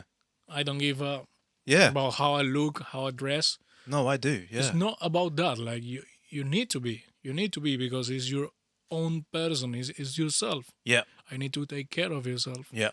So once you are aware of it and you start taking care of it, it doesn't mean you're not going to swear like never again. Yeah. It's more like, right, I'm with my mates, they don't mind. Yeah. I don't mind. I can say a couple words. Yeah, but it's not. But it's not every time. Yeah. It's not part of you anymore. I used to be the worst. I used to be the worst for that. And anyway, I know that the podcast is called TAJ Talks, and I know I've been hogging most of this segment with my whole thing about swearing and everything. But let's bring this back to something that you'd mentioned. You were talking about the books, and you just went, "I like the books." Amazing books. Yeah. I love the books. I wish I could read some of them. You have amazing books here, man. Actually, like I was telling you in the break, like you should borrow me some. Yeah, man. I would like to read some. Someone books. should read them. I don't know Yuval Noah, the guy from Homo Deus. Yep.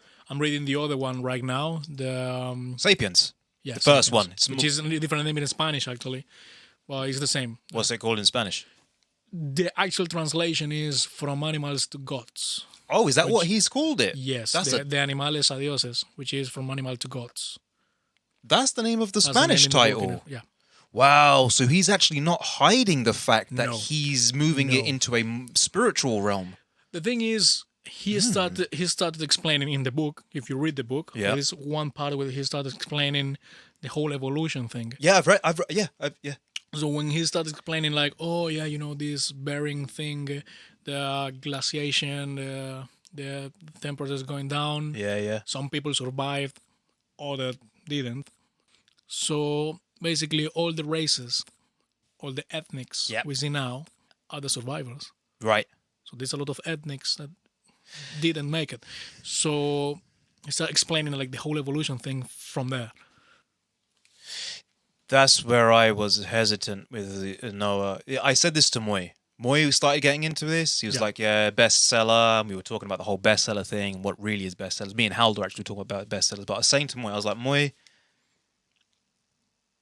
go with your eyes open into this. Yeah, of course. It's a great book. It really has some gold in there. But understand that this guy has, as everyone does, he has a framework and a bias towards certain. It's a bias. So when you read a book, all the books are written in a basic idea, following an idea, point of view, way of thinking. So when you read a book, and that's something I do, I used to read books and reading a counterpart. Counterpart? Yes. For example, like I'm reading this book about, I don't know, there is a book called, it is in there actually, which is, let's say, Millionaire Mindset? Let's say Millionaire Mindset. Okay. Millionaire Mindset, the author is following the same ideas of Napoleon Hill. You know Napoleon Hill? No, but you've mentioned Napoleon Hill. Yeah, the guy from the, what's the name in English? Think and Grow Rich. Oh, okay. That's Napoleon Hill. Okay. So this T. Harv Eker, the guy from the Millionaire Mindset, is the same way of thinking of Napoleon Hill. But then you have another different way of thinking, which is Mark Manson, the guy from the Subtle Art of Not Giving. Oh, AF. Yeah. Subtle Art of Not Giving. That's another guy. Yeah.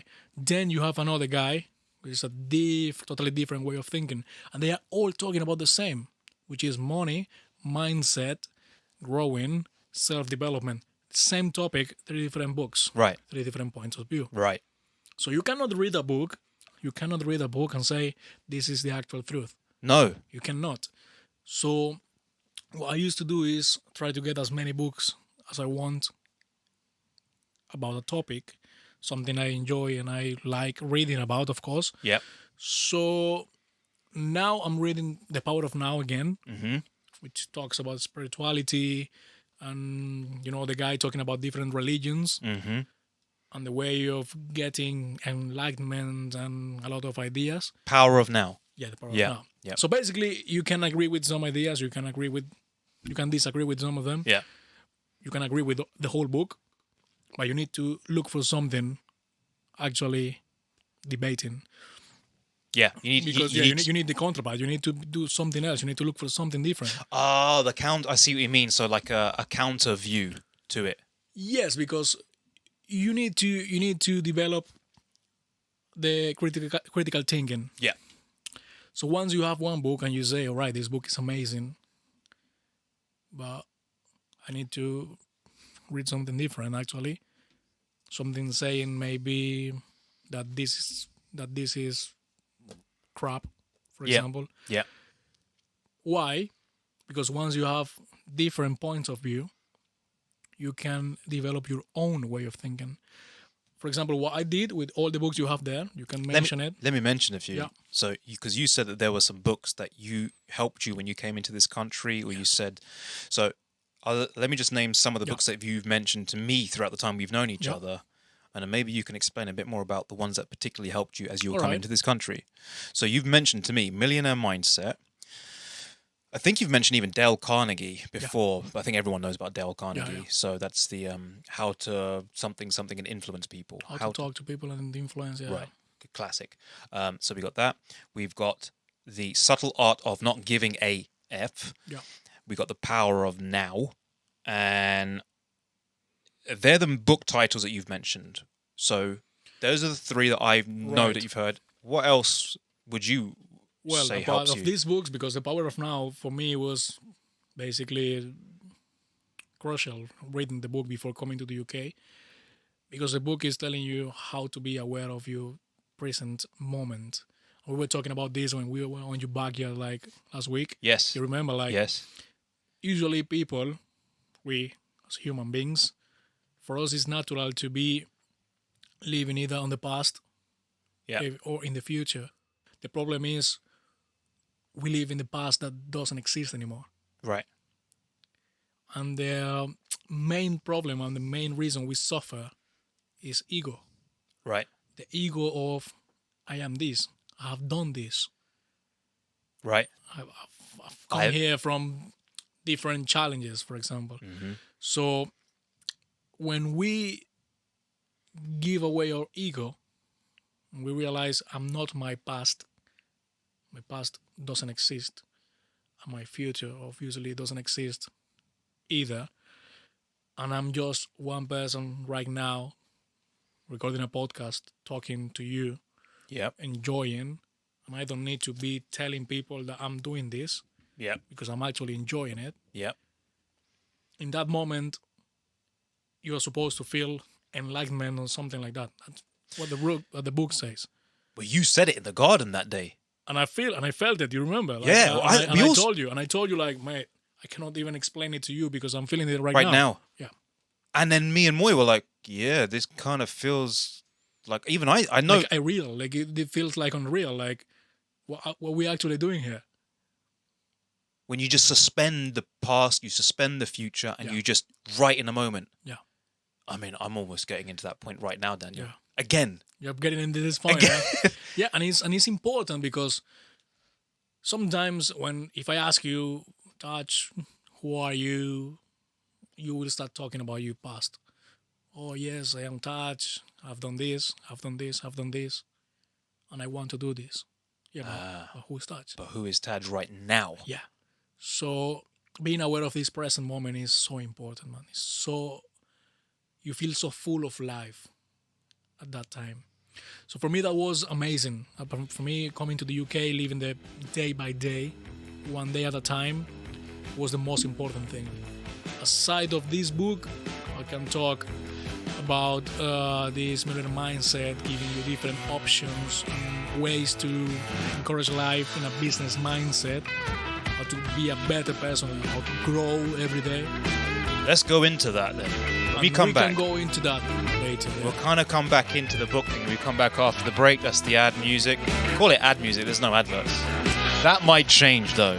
That's something to talk about with you actually. Yeah. Okay, join us back in 2 minutes. We'll be back for more TAJ Talks, talk number 7 with Daniel. And I'm going to learn what his second name is right here with all of you. So you're all going to... names like my name, second name, 2 surnames. Oh, wow. This is going to be a long one. This is going to be a long one. Be back in 2 minutes. See you then.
Welcome back.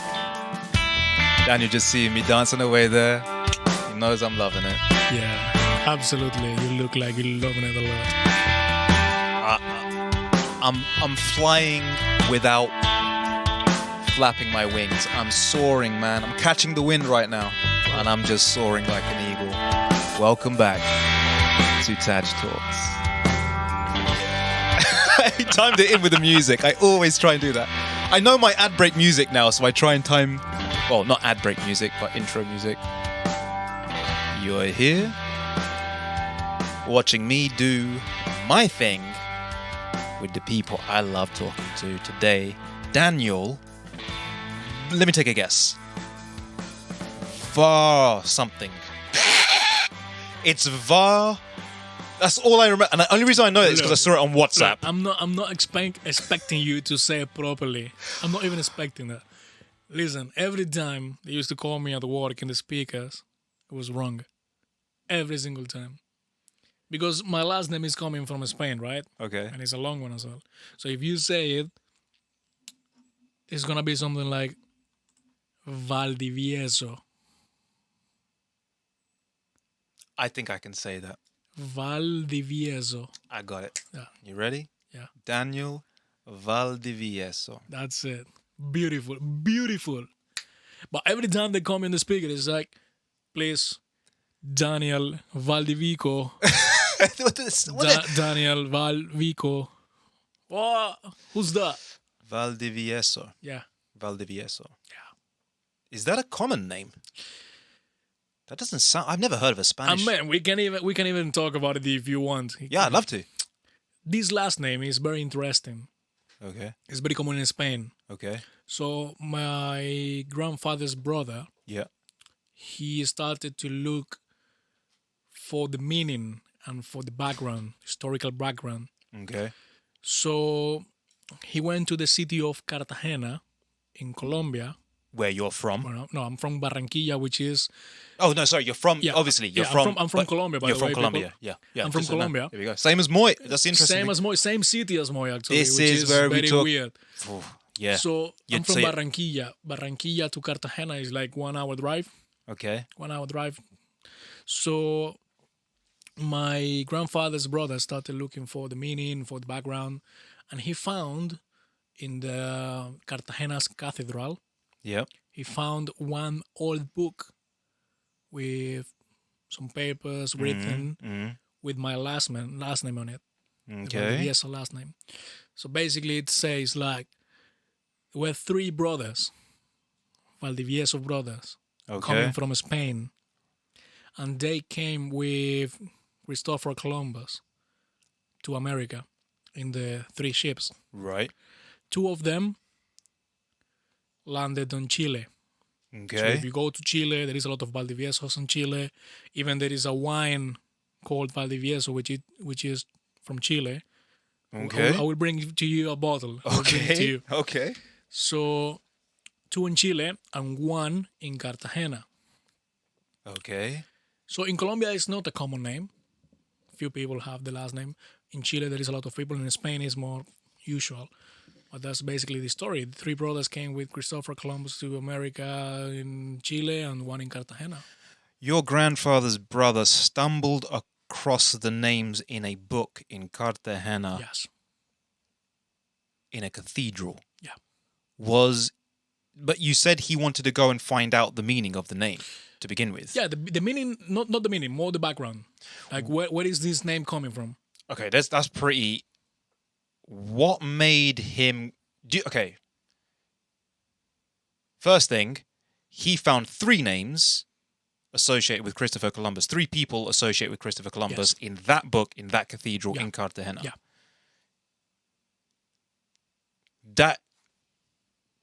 There could be more, though. There could be more other Valdivieso. Oh, I've forgotten it now. Valdivieso. Yeah. Valdivieso. There could be other Valdiviesos in Colombia. There is.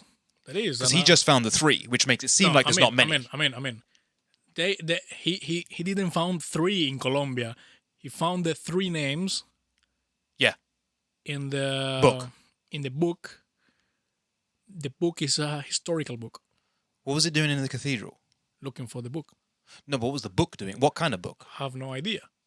It was like a traveling book of these people coming on the ships, these captains from ages ago.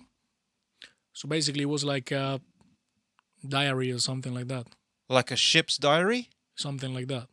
And it's like a historical book that the cathedral had as like a historical thing they were putting on display. Yes. So basically, the book says there were three brothers. Yeah. Valdivieso family. Yeah. Living in Spain. Yeah. And they came in the ships. What I'm just trying to get my head round is, would he have found that in several other cathedrals in I don't think so, because Cartagena? the problem in Cartagena is Cartagena was the main city where the conquerors came from Spain. Right. Cartagena is a coast. Is that why he went to Cartagena? Yes. Because he knew that there's a good chance, No, historically. not a good chance. It's the only Guaranteed. chance. Guaranteed. Because in Colombia there is like 3 coasts. Okay. Well, there is a whole coast region, right? Right. Well, you have Barranquilla. Yep. Where ships can come. Yep. Straight away. Okay. There is Cartagena. Uh-huh. And I think there is a new one now, but it's new in Medellin. That's a new one. port. A new port. Yep. But the 2 main ports are Cartagena Okay. and Barranquilla. Okay. Actually, Barranquilla is called like the Golden Gate because all the technology, all the new things like the television, the cars and everything came by ship, Right. through Barranquilla's port. So why? How comes he didn't have a? Oh man, why didn't he? Oh man, I'm sorry to be digging into this. I'm it's just right. what my thing behind it is. Sounds pretty coincidental, almost that he stumbled across that cathedral. No, he book. no. I mean, like he didn't go to Cartagena to look. Oh, right, here it is. No, he looked in the whole country. Right. Like it was like years of research. And then eventually. Yes. So like looking around the country because there is more Valdiviesos in Santander, which is another Wait, city. so that was like a proper mission for him. He was actually living in Cartagena whilst he was doing living this? in Santander, which is in the middle of the country. Santander. Yeah, Santander. Where the bank's, the name comes from Santander. Exactly the Bank. same. No, the bank's name, I don't know, maybe. It's a Spanish bank, though. Yeah. Yeah. But Santander is a city in Colombia as well. Santander, Bucaramanga, which Did he move to Santander in order to do this research? No, he used to live in Santander and he traveled the whole country looking for information about it. It was like his life mission. Sadly, he passed away already. Wow. But it was his mission. And I remember my grandfather, who passed away as well. Yeah. My grandfather telling me, like, your uncle Enrique was his name. Yeah. Your uncle Enrique is traveling around the country looking for this. I remember we went to Cartagena with him. And while he was checking everything, we were in... What was the name of this? Oh, what was the name? I'll need to look for it. I will look You want for me it. to do a search? Yes. There was this... The name, I know the name in Spanish. I don't know the name in English. Okay. But there is a saint in Cartagena. Okay. Which is some Saint Peter something. It's San Pedro Claver. In Cartagena. Yeah. So how do you spell Cartagena first? Saint Peter. C-A-R? Car? C-A-R. C-A-R? Yeah. Cartagena. T? Yeah. H? Yeah. No. Delete that one. A. G. Yeah, that's one. That's one. In Colombia. That's it. And then what was the name? Saint Pedro. Pedro? Peter, maybe. I don't know the name in English. Peter Claver. That's the one. Is that the thing that you were just trying to think of? Yes. Yeah, okay. I was trying to translate, but I don't know how to do it live. Oh, okay. Never I don't know what's wrong with his keyboard, man. Just press... It's the keyboard's funny. Yeah, that's it. Right, so we went to the cathedral, which is this church. Yeah. And while he was looking for all these things, we went to the actual St. Peter's Claver bedroom. Bathroom? Bedroom. Bedroom? Yeah. Of Saint Peter. Yeah. Which Saint Peter? The biblical Saint Peter. No, this guy. You went to his bedroom. Yes. Okay. So the whole building is like made for him. His body is actually there. That's the remains, bones of Saint Peter Claver. Yeah. Okay. Cartagena is one of the oldest cities in South America. So there's a lot of history there. Man, there's a lot of... Well, okay, well, here's the thing then. What does the name mean? Which one? Valdivieso.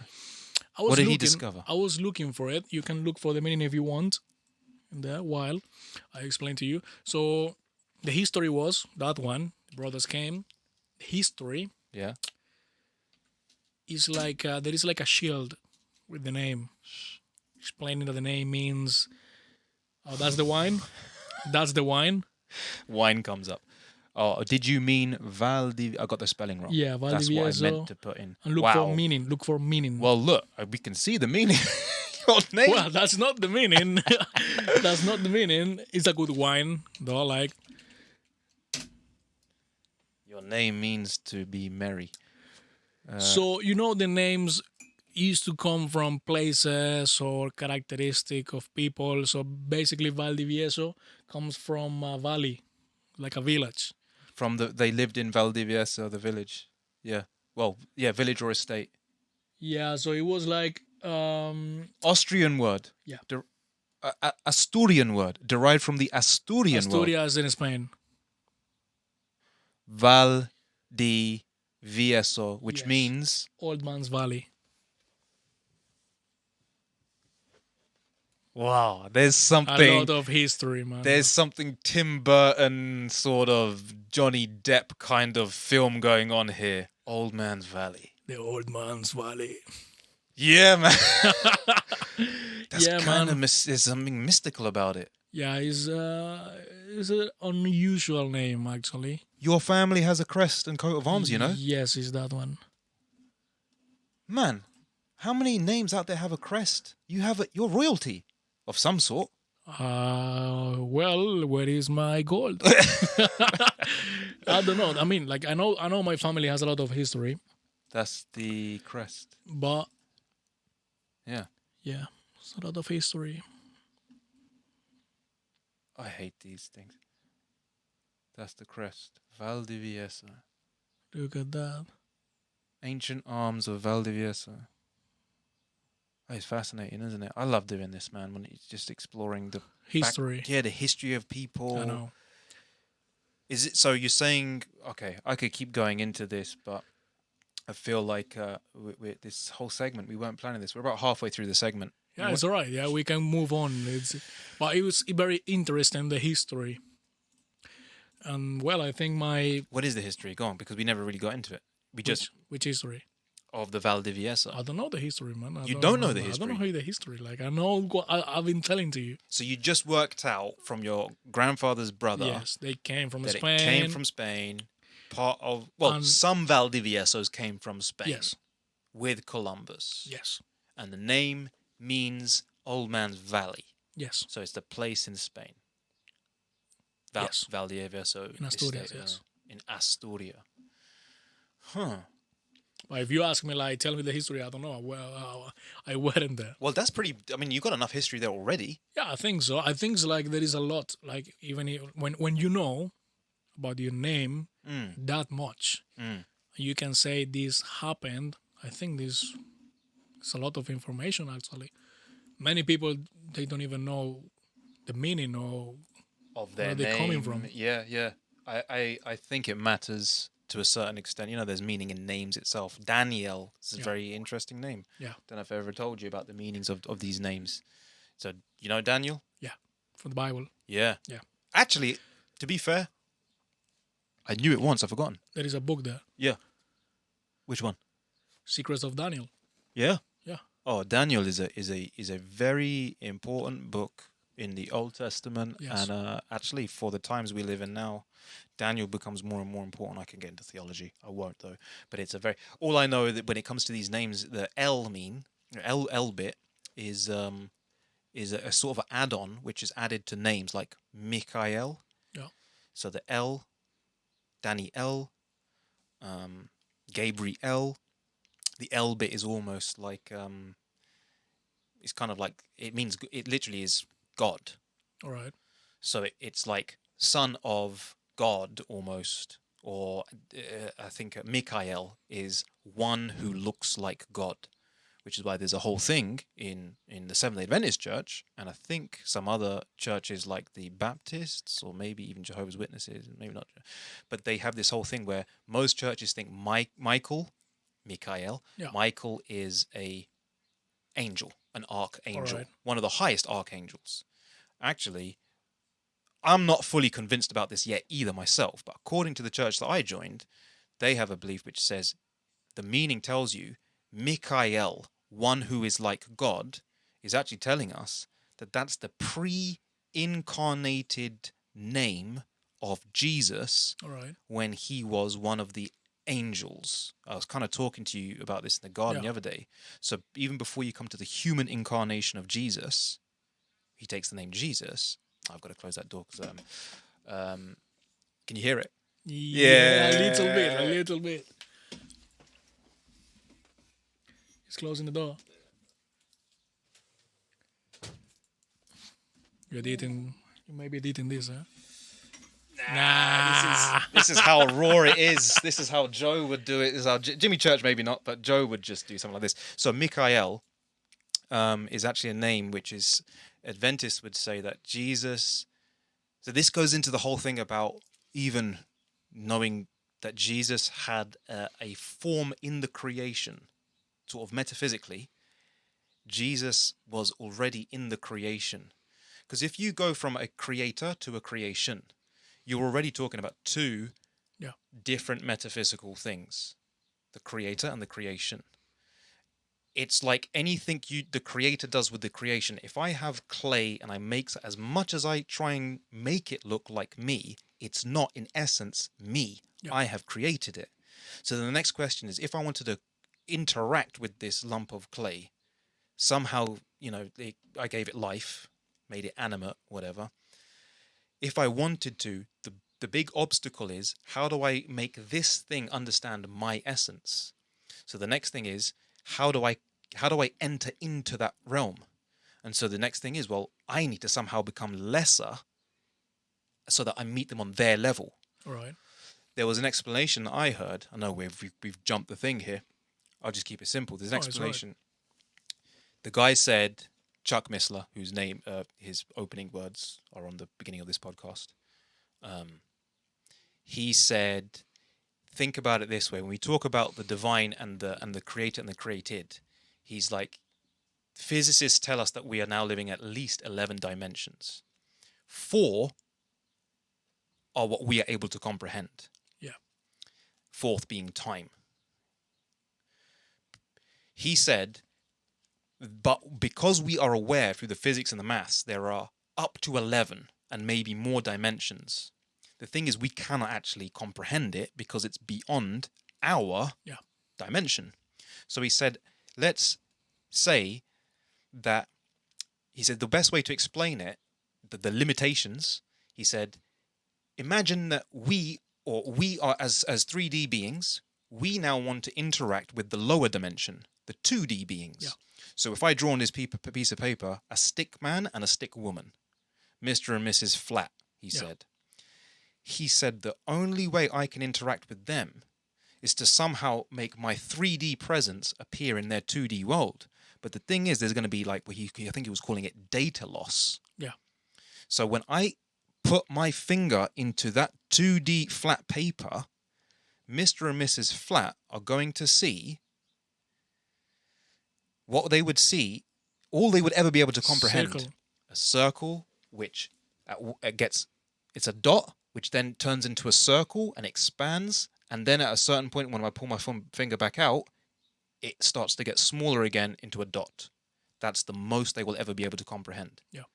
So it's the same thing about Michael when they talk about the incarnated Jesus. And it's not just the Seventh-day Adventist Church. The Old Testament actually says many times, it makes reference to this being called the angel of the Lord. And when you look at it very closely, you start to realize Jesus is actually appearing in the Old Testament narrative, in his pre-human incarnation, which is it seems like it's in his angelic form. So when God first creates the created orders, you have the angelic order. You then have what we would call like the other worlds, which apparently, according to my church, we have a belief that there are other planets out there, but they didn't fall. We were the one planet that fell. Every planet got tested. We fell. But then to interact between for Jesus to go all the way down to where we are, that was when you have him going from the angelic form, Mikael, into the human form, Jesus, as the mortal flesh and blood. That was a huge tangent. I'm so sorry. That took up a lot of time about the meaning of your name, El. We spent this whole segment talking about Valdivieso, then your name, Daniel, and sorry about that. Looking for wine. And looking for wine. And I didn't even get back to the thing which I was going to say about the books. Yeah, but we can actually like move it to the next one. Shall we? And we can finish the idea, because as you said, I have like a couple comments and one question. And is you're talking about dimensions, but this dimension is for the humans. Yeah. Because we're living in a world full of living beings. Yeah. It's just for the human beings. Because remember when we were talking and saying like, right, we're humans, and we have different points of view about the world, the environment, and thinking about time, as you say, this is the fourth dimension. Yeah. Why is the human being the only one aware of time? So, for example, like, remember the example, like if you as a human go ages ago, there is no more humans, you are the only one. Yeah. And you ask the question, what time is it? Yeah. Who's going to answer? The tree is not answering. The eagle is not answering. The dog is not answering. If you ask, for example, like what time is today? What do you mean what time is today? What day is today, or what month is today, or which year is it? Because animals are living just by instant awareness of now. So why is the human being able to use reason and the brain and conscious? Do you know what? Yeah. I almost feel as if that's actually part of the curse. So if we talk about the biblical narrative of a fall, I actually think that Adam, Eve, whatever they call them, the first created beings, that they were actually living in a state where if there was time, see, I almost see time as like something that started to enter into a fallen world. Because you think about it, death is something which is resulting from time. Yeah. The aging process. So when God says, the day you eat of it, you shall die. Well, they didn't drop down dead, but the process of dying begins. I agree with that. So time is now actually, and I think what happened is they dropped down from their higher dimensions, whatever world they were living in. So as you say, even all of creation, the animals as well were affected. Trees, everything started to decay. But, and so decay brings in this idea of beginning and end. Time. Yeah. I actually think time is, the fact that we experience time is actually something which is showing that we have fallen. And I will tell you something. Like I was doing an exercise in one. It was like a student group. Yeah. About leadership and everything. And one guy came to do this exercise about the awareness of time, and he was like, "Look at this fact. Okay. After you turn 18 years old, the average human being just have left around 3,000 weekends left in his life. 3,000 weekends left in his life after 18 years old. And now you think maybe I'm 23, for example. I'm 23. And I can think, or I could think like, I still have a lot of time, man. Why to worry about? But when you make the math and think, because now I'm 23. I'm not even 18, so it's less than 3,000. Less than then. Let's say, I don't know, 2,000 and something weekends left. Now you realize that time is short. And you don't have the time you think you have. He was giving another example, like, right, my favorite place to eat chocolate or ice cream is in Italy, but I live in America. So if I want to go to Italy to eat my ice cream, I can go every 2, 3, 4 years, for example, every 4 years, because it's expensive to travel. So following the idea, I go every 3, 4 years. I will only go maybe 6, 7 times in the rest of my life.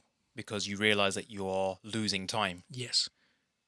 You're so losing... when you think it's my favorite place, but I can only go 7 more times in the rest of my life, it's not that much. Do you see why I was saying about video games? So that's, yeah, I know. I don't regret it. It's my past. Yeah, no, I enjoyed some of the games, but now, for example, I'm 23, and I think, and some people tell me, you don't need to worry. Why are you so anxious? Like, you're 23, you have so much life going on, too much to experience. And I'm like, mate, time is not that much as you think. Well, that's exactly what we just experienced. Look how quick that went. Yeah, we started talking about something, we enjoyed it, and now the segment is almost over. We only have 2 segments left. Yes. See? Yeah. This happens every time. And you know what? That's why I said to you, let's enjoy it. I'm enjoying this, though. I'm enjoying this, absolutely. We'll plan during the break how to hit these points. But to be honest, we need to plan the next and podcast the next as well, podcast, because there is a lot of things that we're not going to be able to talk about. So join us in 2 minutes, everybody, for more TAJ Talks. I'm loving this. Come back for more tangents. Yeah, man.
Welcome back. You are here with me for the third hour. That's right. You know what time it is. The witching hour.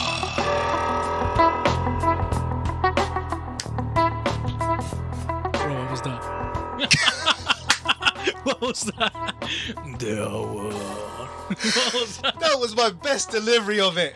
Yeah, I'm sorry. It was. Yeah, it was. Got it, people.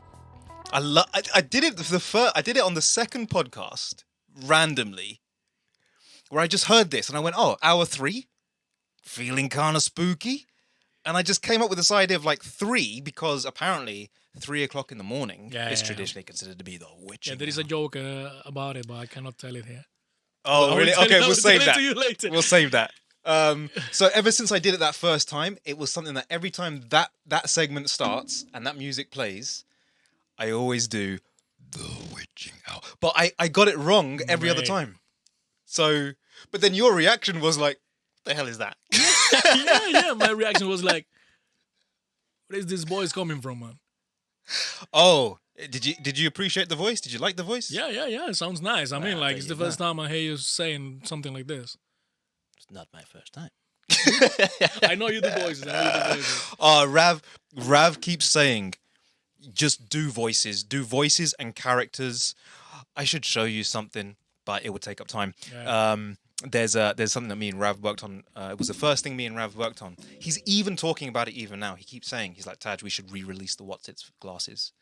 Type in YouTube, What's Its glasses, and you probably have to put in. That might be enough to get it, but you wouldn't recognize it was me because I look completely different back then. Right.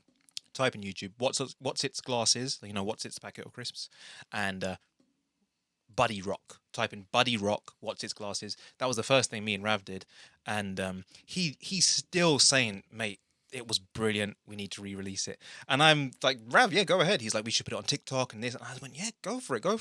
But to re-record it, re-release it, do the voice again. So the voice on it is my voice. Anyway, welcome back, everybody. TAJ Talks with Daniel Valdivieso. Let's go. Bingo. That's it. Bingo. I got it. That was good. Man, yeah. These people at work, they just need to take a bit of time and hear. And anyway. Yeah, man. Where do we go from here, though? Because time was where we left it. What did you have? What you wanted to go into? We were talking about this exercise, about time, how many weekends you have left in your life. I wanted to say something about it, and it was like, I remember the moment, like the exact moment when I was there. Yeah. And the guy was showing one, was this PowerPoint. Mm-hmm. He was showing the slides, and he was just showing us. Like, listen, if you are 18, 19 at this particular moment, I will show you. And he showed like one day in our lives. You have 24 hours, right? Mm. From 24 hours, you're going to sleep maybe 8 or 10. Yeah. Maybe less, maybe 6. 6 to 8. Yeah. But how much time you spend staying in bed? Maybe half an hour? Some people, maybe 2 hours. Mm-hmm. Then you're going to take a shower, have breakfast. So by the time you start doing actually something, it's been more than 10 hours. So he was showing us now, do the math. 10 hours times 40 years, 60 years, 50 years. Do the math. And now look at the time you are losing. Not losing, but what you're spending in these trivialities. 10 hours per day, yeah? Yes. 365 days. Yes. Times how many years, shall we Let's say? say 50 years. Okay. 182,500 hours over... Right. What did we do? 60? Yeah. No, we didn't do 60. That was wrong. 50? What did you say? That's 50 years. 10 hours times 365. which is 3,650 hours a year. Yeah. 3,000 hours, almost 4,000 hours a year. Just sleeping, staying in your bed, being lazy, taking a shower and having breakfast. But isn't it All all activities. Isn't it all relative though in that sense? Yeah, of course, and it's all just subjective. Like there is more people like not doing it.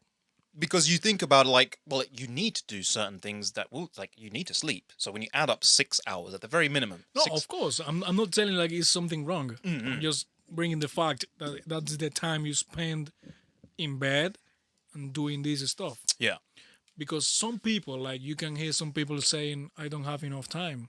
Yeah. To do something else. I say it all the time. That was me. Like me 2 years ago. Like I don't have enough time to paint. I love drawing, not painting that much, but I love drawing. I love writing. I love reading. And sometimes it was like I don't have enough time. And then you realize all the time you are actually spending in trivialities. So now bringing in this idea, I want to talk about what we're saying, which was all the human brain, the business psychology, anthropology. Yes. So all of this, following the idea, we need to come to the idea of we have 3 brains at the moment. And this comes from Paul MacLean, which is 1960. 1960, yeah. Which is our triune brain. Which brain? Triune brain.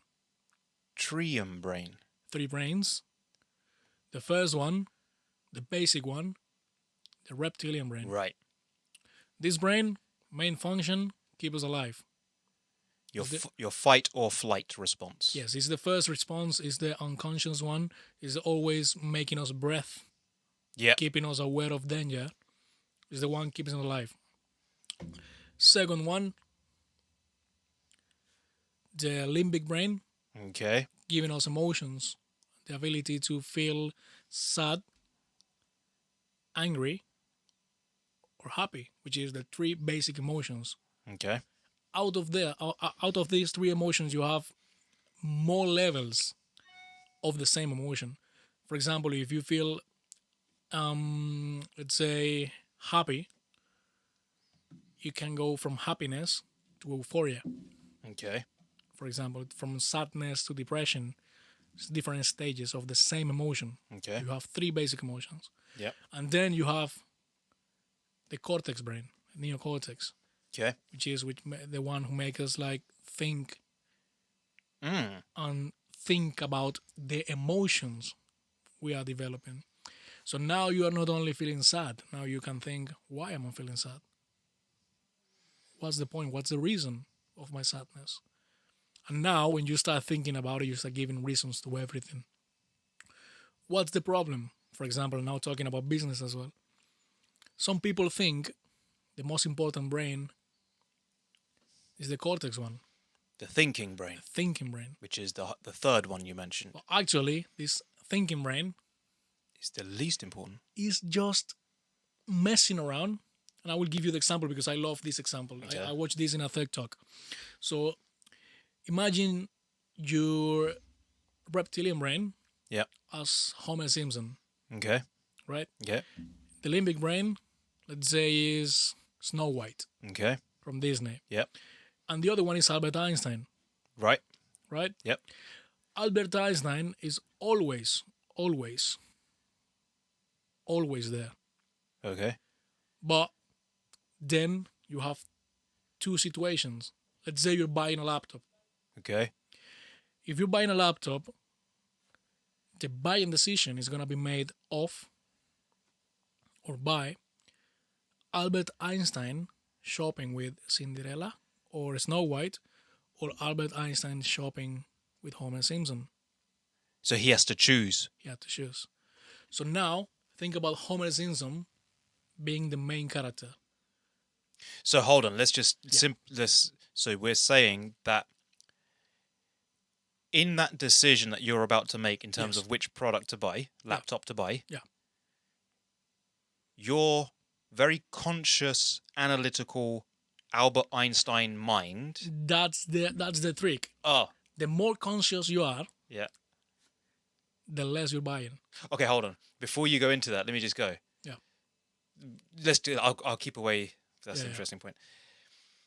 The Albert Einstein has to choose whether to. No, he's never choosing. Oh, he doesn't even get to choose. He's not choosing. Okay, but he goes shopping. He goes shopping with either the primal instincts, which is Homer Simpson, or with the feeling, which is Snow White. Yeah. But he can't do it with both of them. No. Okay, carry on. Let's go. I mean, he could, but okay. Let's think about, make it simple. Like, if you go with Homer Simpson, with Einstein, what could happen is Homer Simpson will say, I want to buy this laptop, expensive gaming laptop, like this one, because I like to play games. I want to, among my friends, I want to be the one with the best laptop.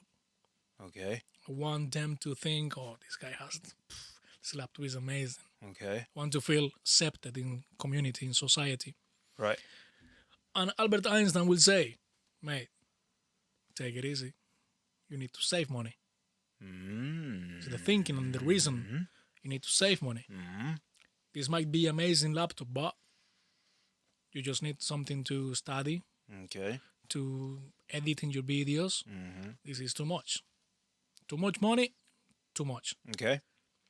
But now, let's think about Homer Simpson. Which is the reptilian brain. Reptilian brain. Now going with Snow White. The limbic brain. Yes. Oh, wait, so hold on. So Homer Simpson and Snow White can actually do the shopping for the product without Albert Einstein. Yes. So you can do shopping based on the limbic and the reptilian and exclude the cortex. And that's the interesting part. When you make a decision, what would be your answer if I ask you, which brain makes a buying decision? For most people out there, me, everyone, just generally. For me. Yeah. I think I go with the.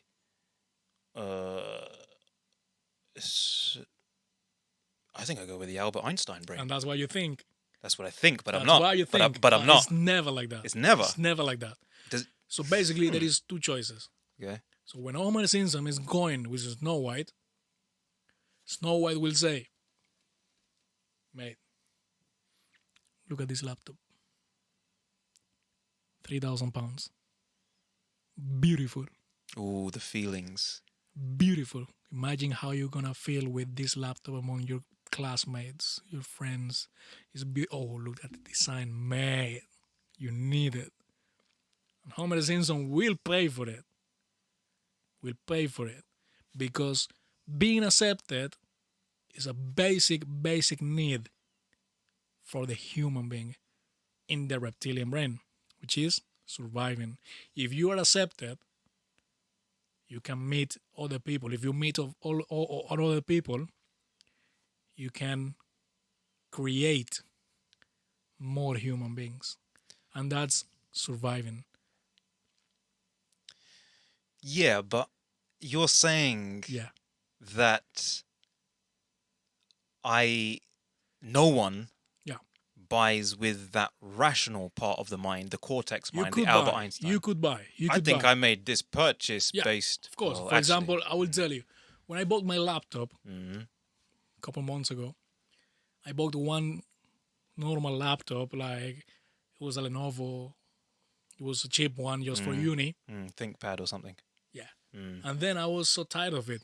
Okay. Man, this is going too slow. I want another laptop. I want to buy a new one. So I sold this one and I went to Corey's to buy a new one. Okay.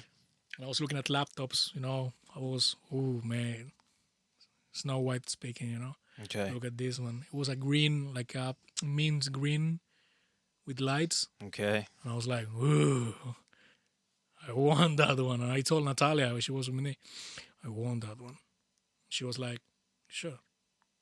Because this one is a gaming laptop and you just need the laptop for uni. You don't even play in PC. You don't even play in games on laptop. Yes, but look beautiful. Look at that. Snow White. Yeah.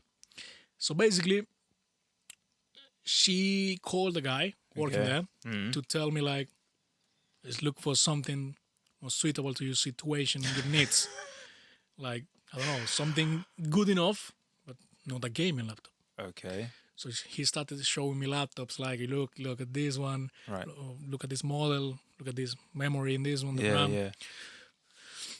And I looked at one laptop, Yeah. which was like 16 gigabytes of memory or something. It was That's amazing. pretty good. Yeah. That's very good. Right, I want that one. And even the guy was like, mate, it's for uni, right? This is too much for you, for what you need. I don't care, man. Give it that one. I'm going to pay right now. Just give me that one. And I was like, mate, you sure? Is your girlfriend sure? Mate, it's my money. She doesn't care, you know? Sorry. So I bought that one. I bought that one. And then I realized, like, mate, I'm happy with my laptop, but it's actually too much. So that's what happens. Your brain is always trying to make it reasonable. So what happens is the emotion is buying, and then the cortex brain is explaining. Why justifying it? Yeah, you're just justifying, like, all right, yes, I bought this one because I love it, but also 16 gigabytes is gonna be good. It's not gonna be slow. It's gonna last for 10 years. You try to justify. But that's true as well. The cortex isn't lying. Yeah, it's not lying, but why do you need to justify? Because you know you bought something for emotion. You know inside. Your brain knows. Your brain knows you're trying to just to be the guy with the great laptop. Is there anything wrong with that, though? No, there is nothing wrong. There is something wrong when you are not aware of it and you start spending money you don't have, taking credits to buy expensive things just to be and show off.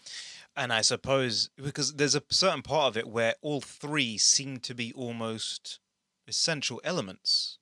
You need the reptilian to even have the desire to want. You need the reptilian to survive all the minimum things. That pushes you. That pushes you to make the choice to go and buy. The feelings are there because you want. I don't think there's anything wrong to a certain extent because you want to buy something which maybe feelings is the one that seems to be the least. Actually, even the reptilian and the feeling one. Like the Albert Einstein seems to be the most sensible way to go and do shopping. If it was only Albert Einstein governing that decision. I will ask you something. That happens to me. My girlfriend, we go shopping. Yeah. Do you make a list when you shop somewhere? Like you buy groceries? Yeah, yeah. How many times you go with the list? Yeah. And you come back with exactly the same things on the list? Exactly. Very rarely. There's always something extra.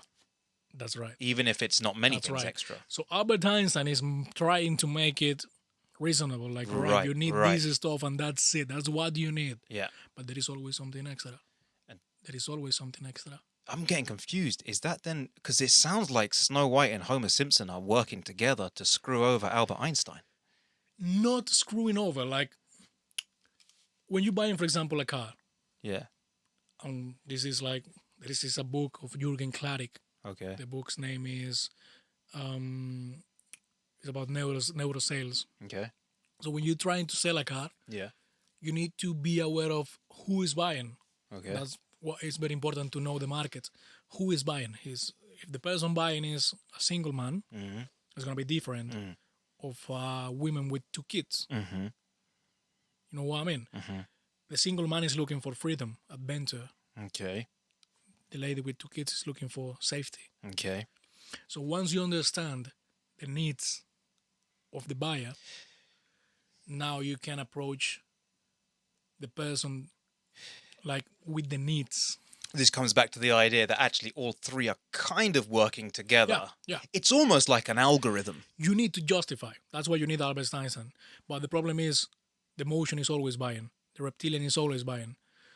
And when the reptilian, as a need of survival, gives an emotion, I'm feeling good buying this, but also it's going to help me to survive. Yeah. And then you justify with the reason. Yeah. You're going to buy 100%. You know what it almost sounds like? Yeah. It sounds like the business consumer version of which I know a lot of it is based in with psychology, which is why we always be talking about it in this segment. I know because you're studying business psychology right now. You were studying what before? Just business. I did 5 years of business and finance, basically. This is in Colombia, the university. Then you came over here. They didn't quite transfer everything for you properly. You couldn't finish it. So you started now the course you've always wanted to do, business and psychology. Yeah, I did 1 year of business psychology in a university in Spain. It was online. Yeah. And now I'm going to do psychology.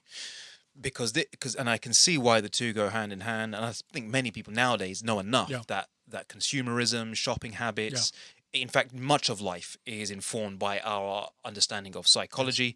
But then this always comes back to Freud and his protege, Carl Jung. Yeah. And it seems to be two things. There's two different, it seems like both of them were coming at an observation about the human nature, but from two different angles. Freud came at it with this idea of the id, the ego, and a superego. Yeah. So so he comes at it and he says that the driving force behind everything is sexual. Yeah.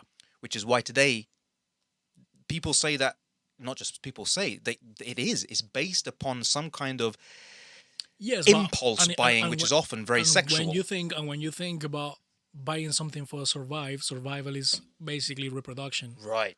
So it's kind of... Yeah. But when you said those three, from a business, not even just business, this idea of biology. Yeah. The reptilian, the limbic, and the cortex. Yeah. Straight away I was thinking, okay, reptilian, id. Albert Einstein cortex, superego. Yeah. And then... But then that one with the Snow White as the ego doesn't quite... I never quite understood the ego bit, because the ego is the one which is kind of in the middle. So Freud seemed to be putting his attention on the driving force of the id. Jung seemed to be putting his driving force was more on the superego, the moral compass, which incorporates spiritual things. Think about Jung as the archetypes. More than 16 personalities. So now, when you know there is more than 16 personalities that can interact with each other, you understand that you cannot deal with people the same way. Yeah. You know what I mean? Like, you need to understand who you're talking to. What kind of person is this? What kind of personality is that one? Which is, I don't know, dominative person, passive person, also the colors theory. So you have a lot of information to think about. You're approaching someone, even in sales. I think in sales is crucial. And also what you're saying about Freud, the reproduction, the sexual impulse, which is something basic for the human being. Well, yeah, I mean, yes, and it has been the majority of what's been behind consumerism. And you know what's interesting these days, though, is how corporations are moving into the moral sphere. Right. Which makes me think that they're actually moving, just as psychology moved from an understanding of sex as the drive towards what Jung was saying is the spiritual aspects. And they're not talking about marketing, obviously. So it seems like even in today's society, we're moving from not just sell on the basis of primal instinct and I want it, I want to consume it, I need it, these primal instincts, make someone want it. Yes, but you need to start from the creating needs, and that's why you see people buying an iPhone in a credit that they can't pay. Right, but those needs are now being redefined slightly by what should we need. Yes, because now you have you have this social media in the middle, right? You have the social media in the middle. You have the movies showing you how it should be a couple, how it should be a person. You have the social media showing different videos. For example, TikTok. If you go to TikTok and you type couples, they're going to show you a lot of videos that maybe not even half of them are real. Yeah. So there is an idea of society, of people, of behavior that has been built by social media.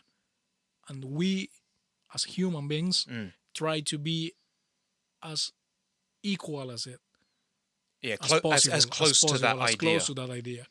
So it's very hard to. There is a book about it, which is Liquid Times. Okay. I don't remember the author. The name of the book is Liquid Times. Okay. And the book talks about how before, let's say 20 years ago, Yeah. even 10 years ago, Yeah. how societies used to have this solid culture, solid traditions. But now with social media, with different generations coming, you have one tradition, one cultural thing, and the next week you have another one. Trends. So now with the trends thing in social media as well, there is no culture actually. That's what is liquid times, liquid cultures. Everything can move, everything can be shaped again. So there is nothing solid on it. Yeah, I mean, when I was talking about the sort of the social aspect that's informing our buying decisions, things that we go, oh, I need that from the, I always say the old way, primal instinct. I want this. I don't really care how it was made. And now people are very ethical in their buying, Yes. which to me is kind of like the Jungian kind of mold. Incorporate more of the superego, more of the moral aspects. And you go like, how many times now do you see it on cars now? Yeah. And, the whole green economy, this thing is recyclable. But that's the thing. You see a lot of companies trying to be environment friendly. And some of them, it's not even true. Right. It's not real.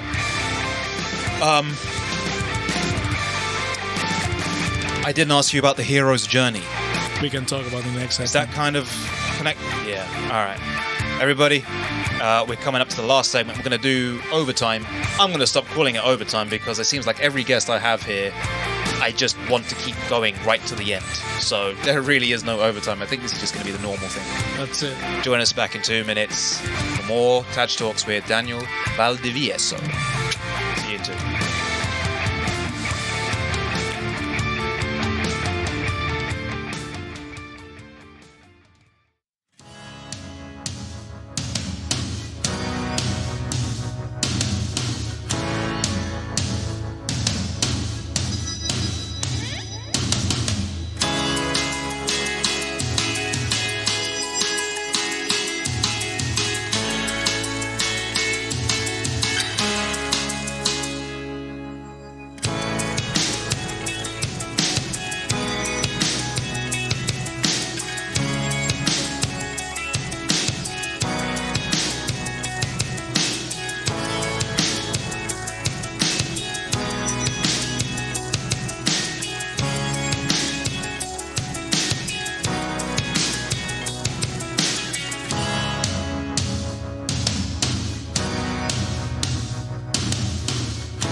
Welcome back to TAJ Talks with Bob Vader.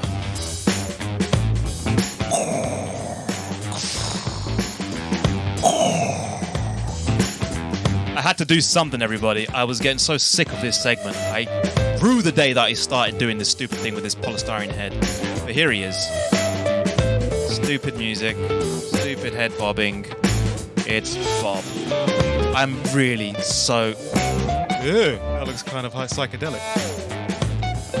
Yeah, I gotta change the music. It's coming up, people. I'm telling you, man. We're coming up to talk number 10. And just to let you all know, thanks, Bob, for appearing. Thanks. Darth Bob. See you, man. He's saying goodbye to Dan. Thanks for making room for Dan, Bob.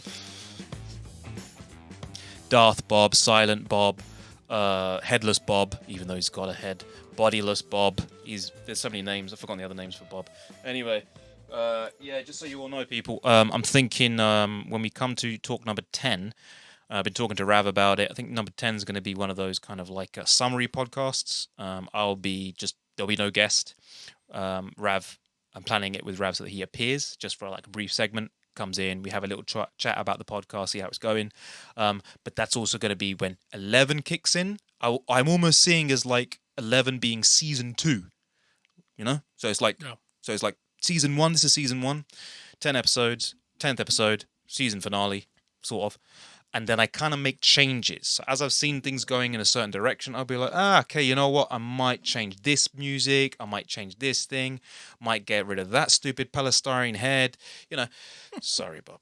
I hate the Bob thing, man. I hate the Bob thing. Why? I don't know. It's just that stupid music. I'll tell you with the editing. Yeah, but what's the point? Well, like, you have the music. What has to do with Bob? I don't even know why. What's the problem? Like, I don't know why. I've just developed a hate for Bob. And that, I tell you what it really is. It's because of that music. When I first did the Bob thing with the music, it's got this kind of like humoristic thing to the music. Right. And I did this thing with the head, where the head kind of like appears on the first time I did it, maybe even the second time. And it was funny for the first 2 times.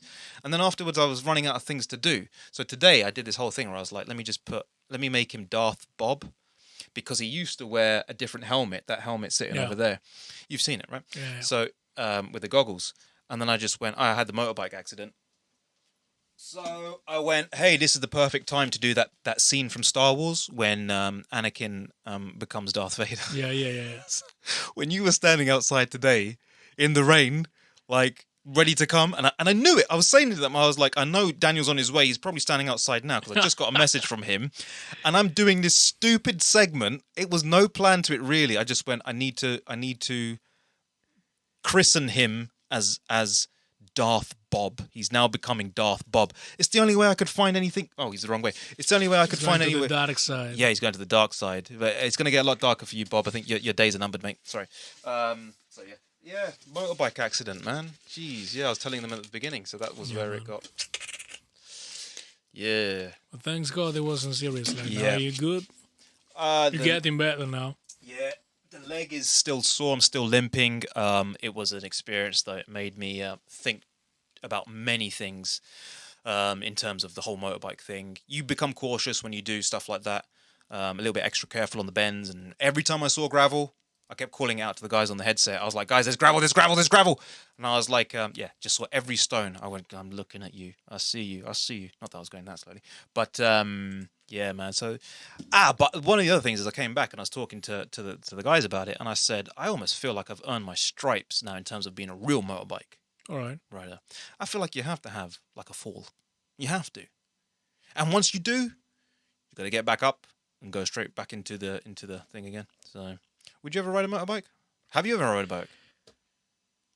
I did. You did? But it was a normal one. It wasn't like a big one. Like. Well, what's normal for you in Colombia? Yeah, it was just a motorbike, like one for the street. Scooter? No, it wasn't a scooter. It was a small one, like 50 cc? I don't even know about it. Like it was my family used to have one. Okay, it's quite common, right? Yeah. It's very cheap. It's useful. It's a lot. There's too many motorcycles. Did you have any accidents? No. Would you consider getting something more than whatever you had over there? Would you consider going, now that you're here, would you do more? Not in this country, for sure. Not in this country. Yeah, it's... Yeah. Listen, I used to ride the bike, like bicycle, you know, a lot. I used to love it. Yeah. And I had an accident. Okay. Since then, that was like ages ago. And since then, it was like almost 8-10 years for me to ride again a bike. Wow. It was so awful. Like, it was not a big accident. Yeah. It was traumatic. So I was like 8 years old or something. And it was something it was serious. Yeah.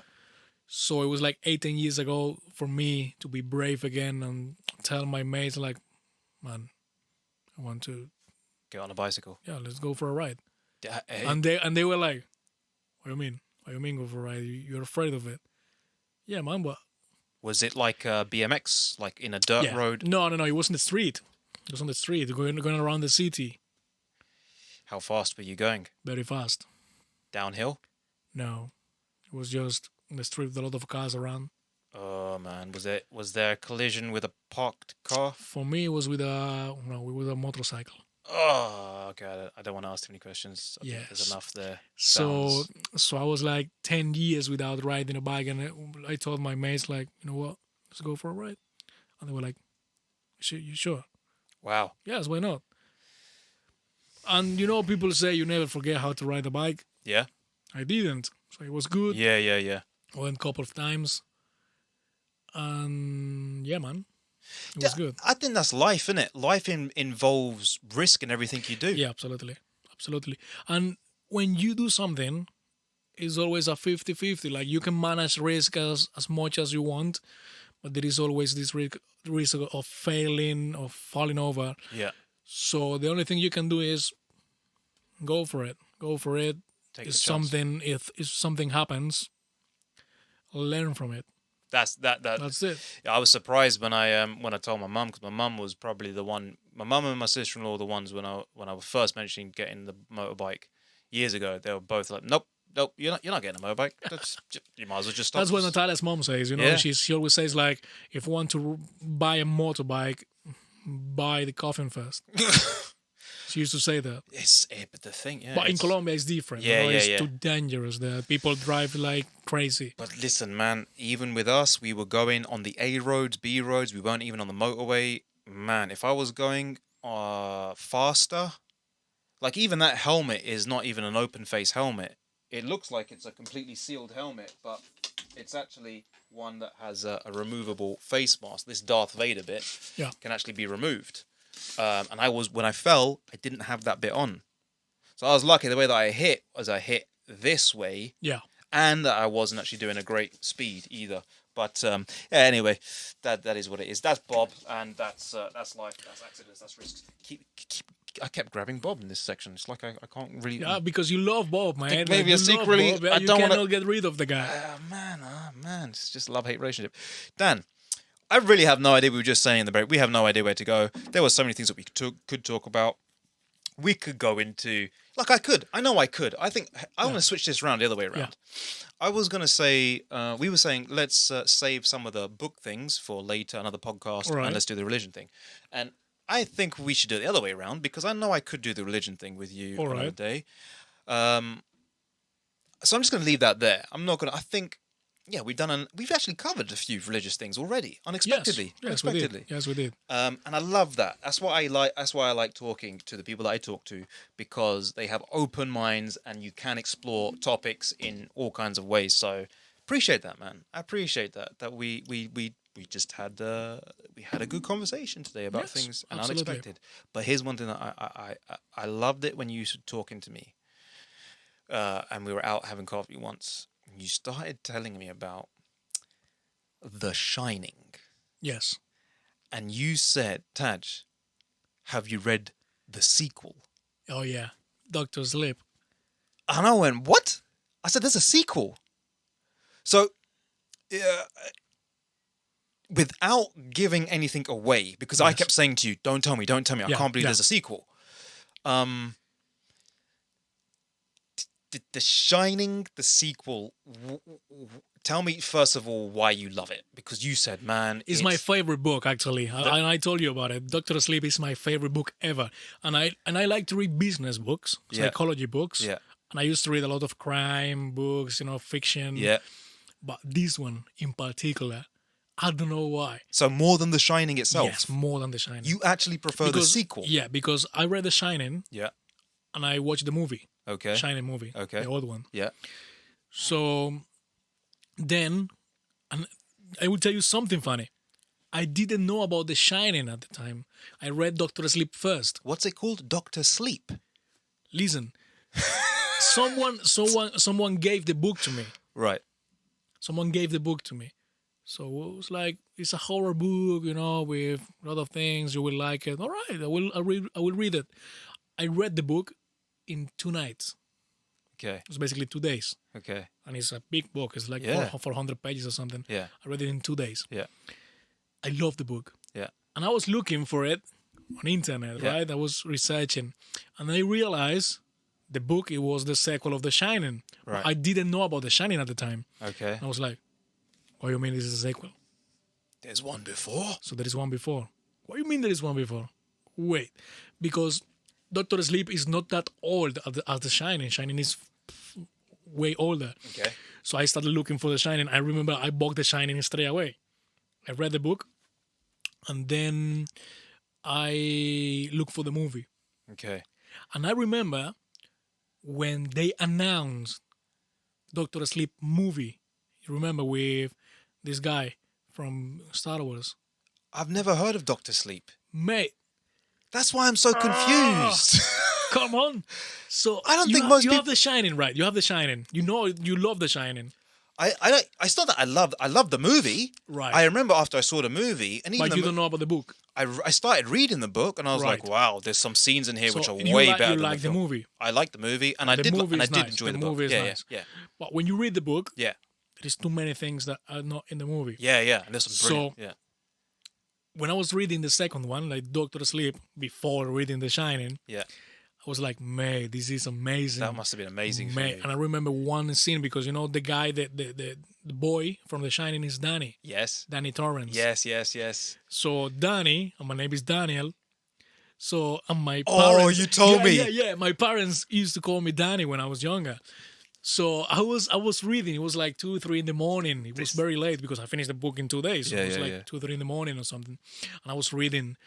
I was into the book, man. Into the book. Reading. And then there is a phrase on it. When a ghost, because the guy with The Shining can talk to the ghost in the death. Yeah. So he's talking to a ghost, but the ghost is whispering to him like, "Danny, turn off the lights." And the energy in my house is gone.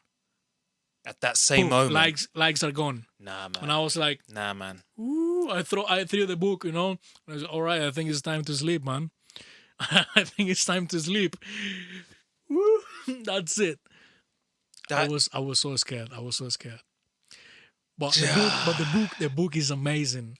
So you start reading The Shining, nice. But once you start reading the second one, because the first one finished when the father dies. Yeah. The kid goes with the mom. Yeah, he's still a kid. The hotel basically burns out. Right. So the second one starts with the kid, Danny, being an adult. He's like 30 something, I don't know if 40 years old or something like that. But he's an adult working in a care home. Oh, man. So why Doctor Sleep? Because when some guy, old people, when they are about to die, to pass away, this guy comes, they call him, he grabs the person's hand and start showing this person his happy moments on his life. Okay. So the person who is going to pass away dies peacefully sleeping. So that's the role. That's the Doctor Sleep. Yeah, that's the Doctor Sleep role. And Danny is Doctor Sleep. Yeah, he's the Doctor Sleep. They call him Doctor Sleep because he starts showing people the happy moments of their life and they die peacefully sleeping. Now, of course, this is a Stephen King book. Yeah, of course. So this is where the story is But the story is very, very, very linked to the first one. Of course. It's a lot of things happening. Of course. The guy remember things. Well, it almost sounds like what we would have in the sort of the Judeo-Christian, probably more Christian. Wow. Short segment this one. That's it, man. That's it. We have to say it for next time, man. I was going to say demonic possession. Leaving it at that. I need to sleep tonight, man. Oh, yeah, exactly. We saved by the music. Saved by the music, absolutely. Witching power. Yeah. Daniel, thank you for coming here, man. Oh, man. It was a pleasure, absolute pleasure being here. Just as we said, not enough time. We're talking about time. But we'll have you back again. Don't know when, but when we do, we're just gonna carry on having these conversations, man. Yeah. I think it's enough planning, you know, like just talking. It was good. It was good today. We did get the planning in, but it got to a certain point, like where it's just like we can't plan. Yeah. There's just so many things to say. So thank you for being here, man. Thank you for making your way through the rain and everything, man. Just making time to be here. We'll be back in 1 minute. Wrap up the show. Thank you for watching, and we'll see you then. See ya.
Welcome back to TAJ Talks. That's the end of talk number 7, everybody. Thank you for being here. Thank you for watching. Hope you enjoyed it.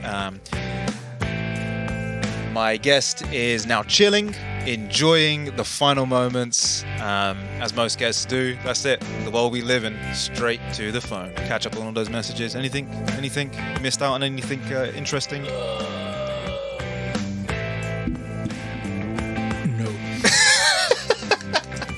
I love it. There is nothing, mate. I love it. Not even an email. I love Daniel. You know how the mics. You know, you just got that cognizance of like, oh yeah, the mic, man. You know, I was gonna go for the mic. But you've been a natural today, man. It's been really good. I really enjoyed it. Yeah, I think this is for me, man. I love talking. I love talking to people. I love talking with people, and I think like every time we talk, a good conversation going up, mate. So, I think that there's going to be some more in this in terms of not just the conversations, but as I say, you said it to me from the beginning, Rav said it to me from the beginning, and many other people have said it just generally. When you start doing things like this, it's not just about one person, it's about a team. Yeah. So in some way, I don't know how it's going to work out, but in some way, you've already been a team member, man, in that sense. Like you're there just supporting me, encouraging me, just move me along. So thank you, man. And let's see what the future holds, man. I don't know how it's going to work out, but... yeah, I love these kind of conversations. We'll definitely have you back again. So thanks, man. So everybody, that's it. I don't really know how to wrap up this segment. I could do the news segment. I didn't really see anything massive. I've been out of the picture. When I had the accident, I have been just off without contact with the phone. My phone wasn't working, as I explained at the beginning. And I just didn't have time. I'm literally still hobbling around even at this point. Didn't get time to sort of prepare things. I've now got this hard drive issue, which I was just saying to Dan, this hard drive issue is really, really annoyed me at the start of this thing. It just happened at the start of this podcast. What a way to just kind of deflate me, discourage me. But just like it happened with Haldor that time as well, when something happened before. Man, the conversation that I've just had has just lifted me back up again. So, yeah, this is great. I love doing this. This is the reason why I love doing this. And, yeah, I will probably just say in terms of news segment, let's have a quick look. I don't even know how to record on this new one. I probably couldn't even record. Yeah, might not have a screenshot to share with you all. Let's go to my saved stories. Google is training its robots to be more like humans. Yeah, and then the last one is I have the Icelandic eruption. So I haven't really had the chance to even go into news because I didn't have my phone working. But anyway, I'll leave it at that. Yeah, that's what, if I read a little bit. Google is training its robots to be more like humans. Something about how they were teaching the robots to make burgers, but the robots worked out that it was better, not just programmed to do it. The robot made the choice to put the lettuce before the mayo or something. I wish I found that bit. But anyway, there was something weird about this robot who was starting to the artificial intelligence. Yeah. The mechanical arm knew enough to add ketchup after the meat and before the lettuce, but thought the right way to do so was to put the entire bottle inside the burger. Oh, sounds like we don't have to worry too much, actually. Yeah, it decided to put the whole bottle inside the burger. Maybe I still needs a few more decades. You never know. Murphy's Law could happen a lot faster than we realise. That is the fun and music, everybody. I'm going to get ready to go. Dan, I usually say to the guests when it's just a one-person thing, let's get up, let's go. But yeah, let's thank each other as we sit here. Thank you, my friend, for doing this. And that's namaste, man. I like that. Take me back to my roots. Nice. Thank you for being here, dude. Thank you, man. And we'll do it again. Everybody, we're going to carry on just chatting here whilst we sit here. And I'll see you again for talk number 8, 2 weeks' time. And this is me signing off, saying thank you for watching. Hope you enjoyed it. Daniel saying thank you for watching and saying his goodbyes to you. All that's left is for me to say, in case I don't see you, good afternoon, good evening, and good night. God bless and take care. See ya.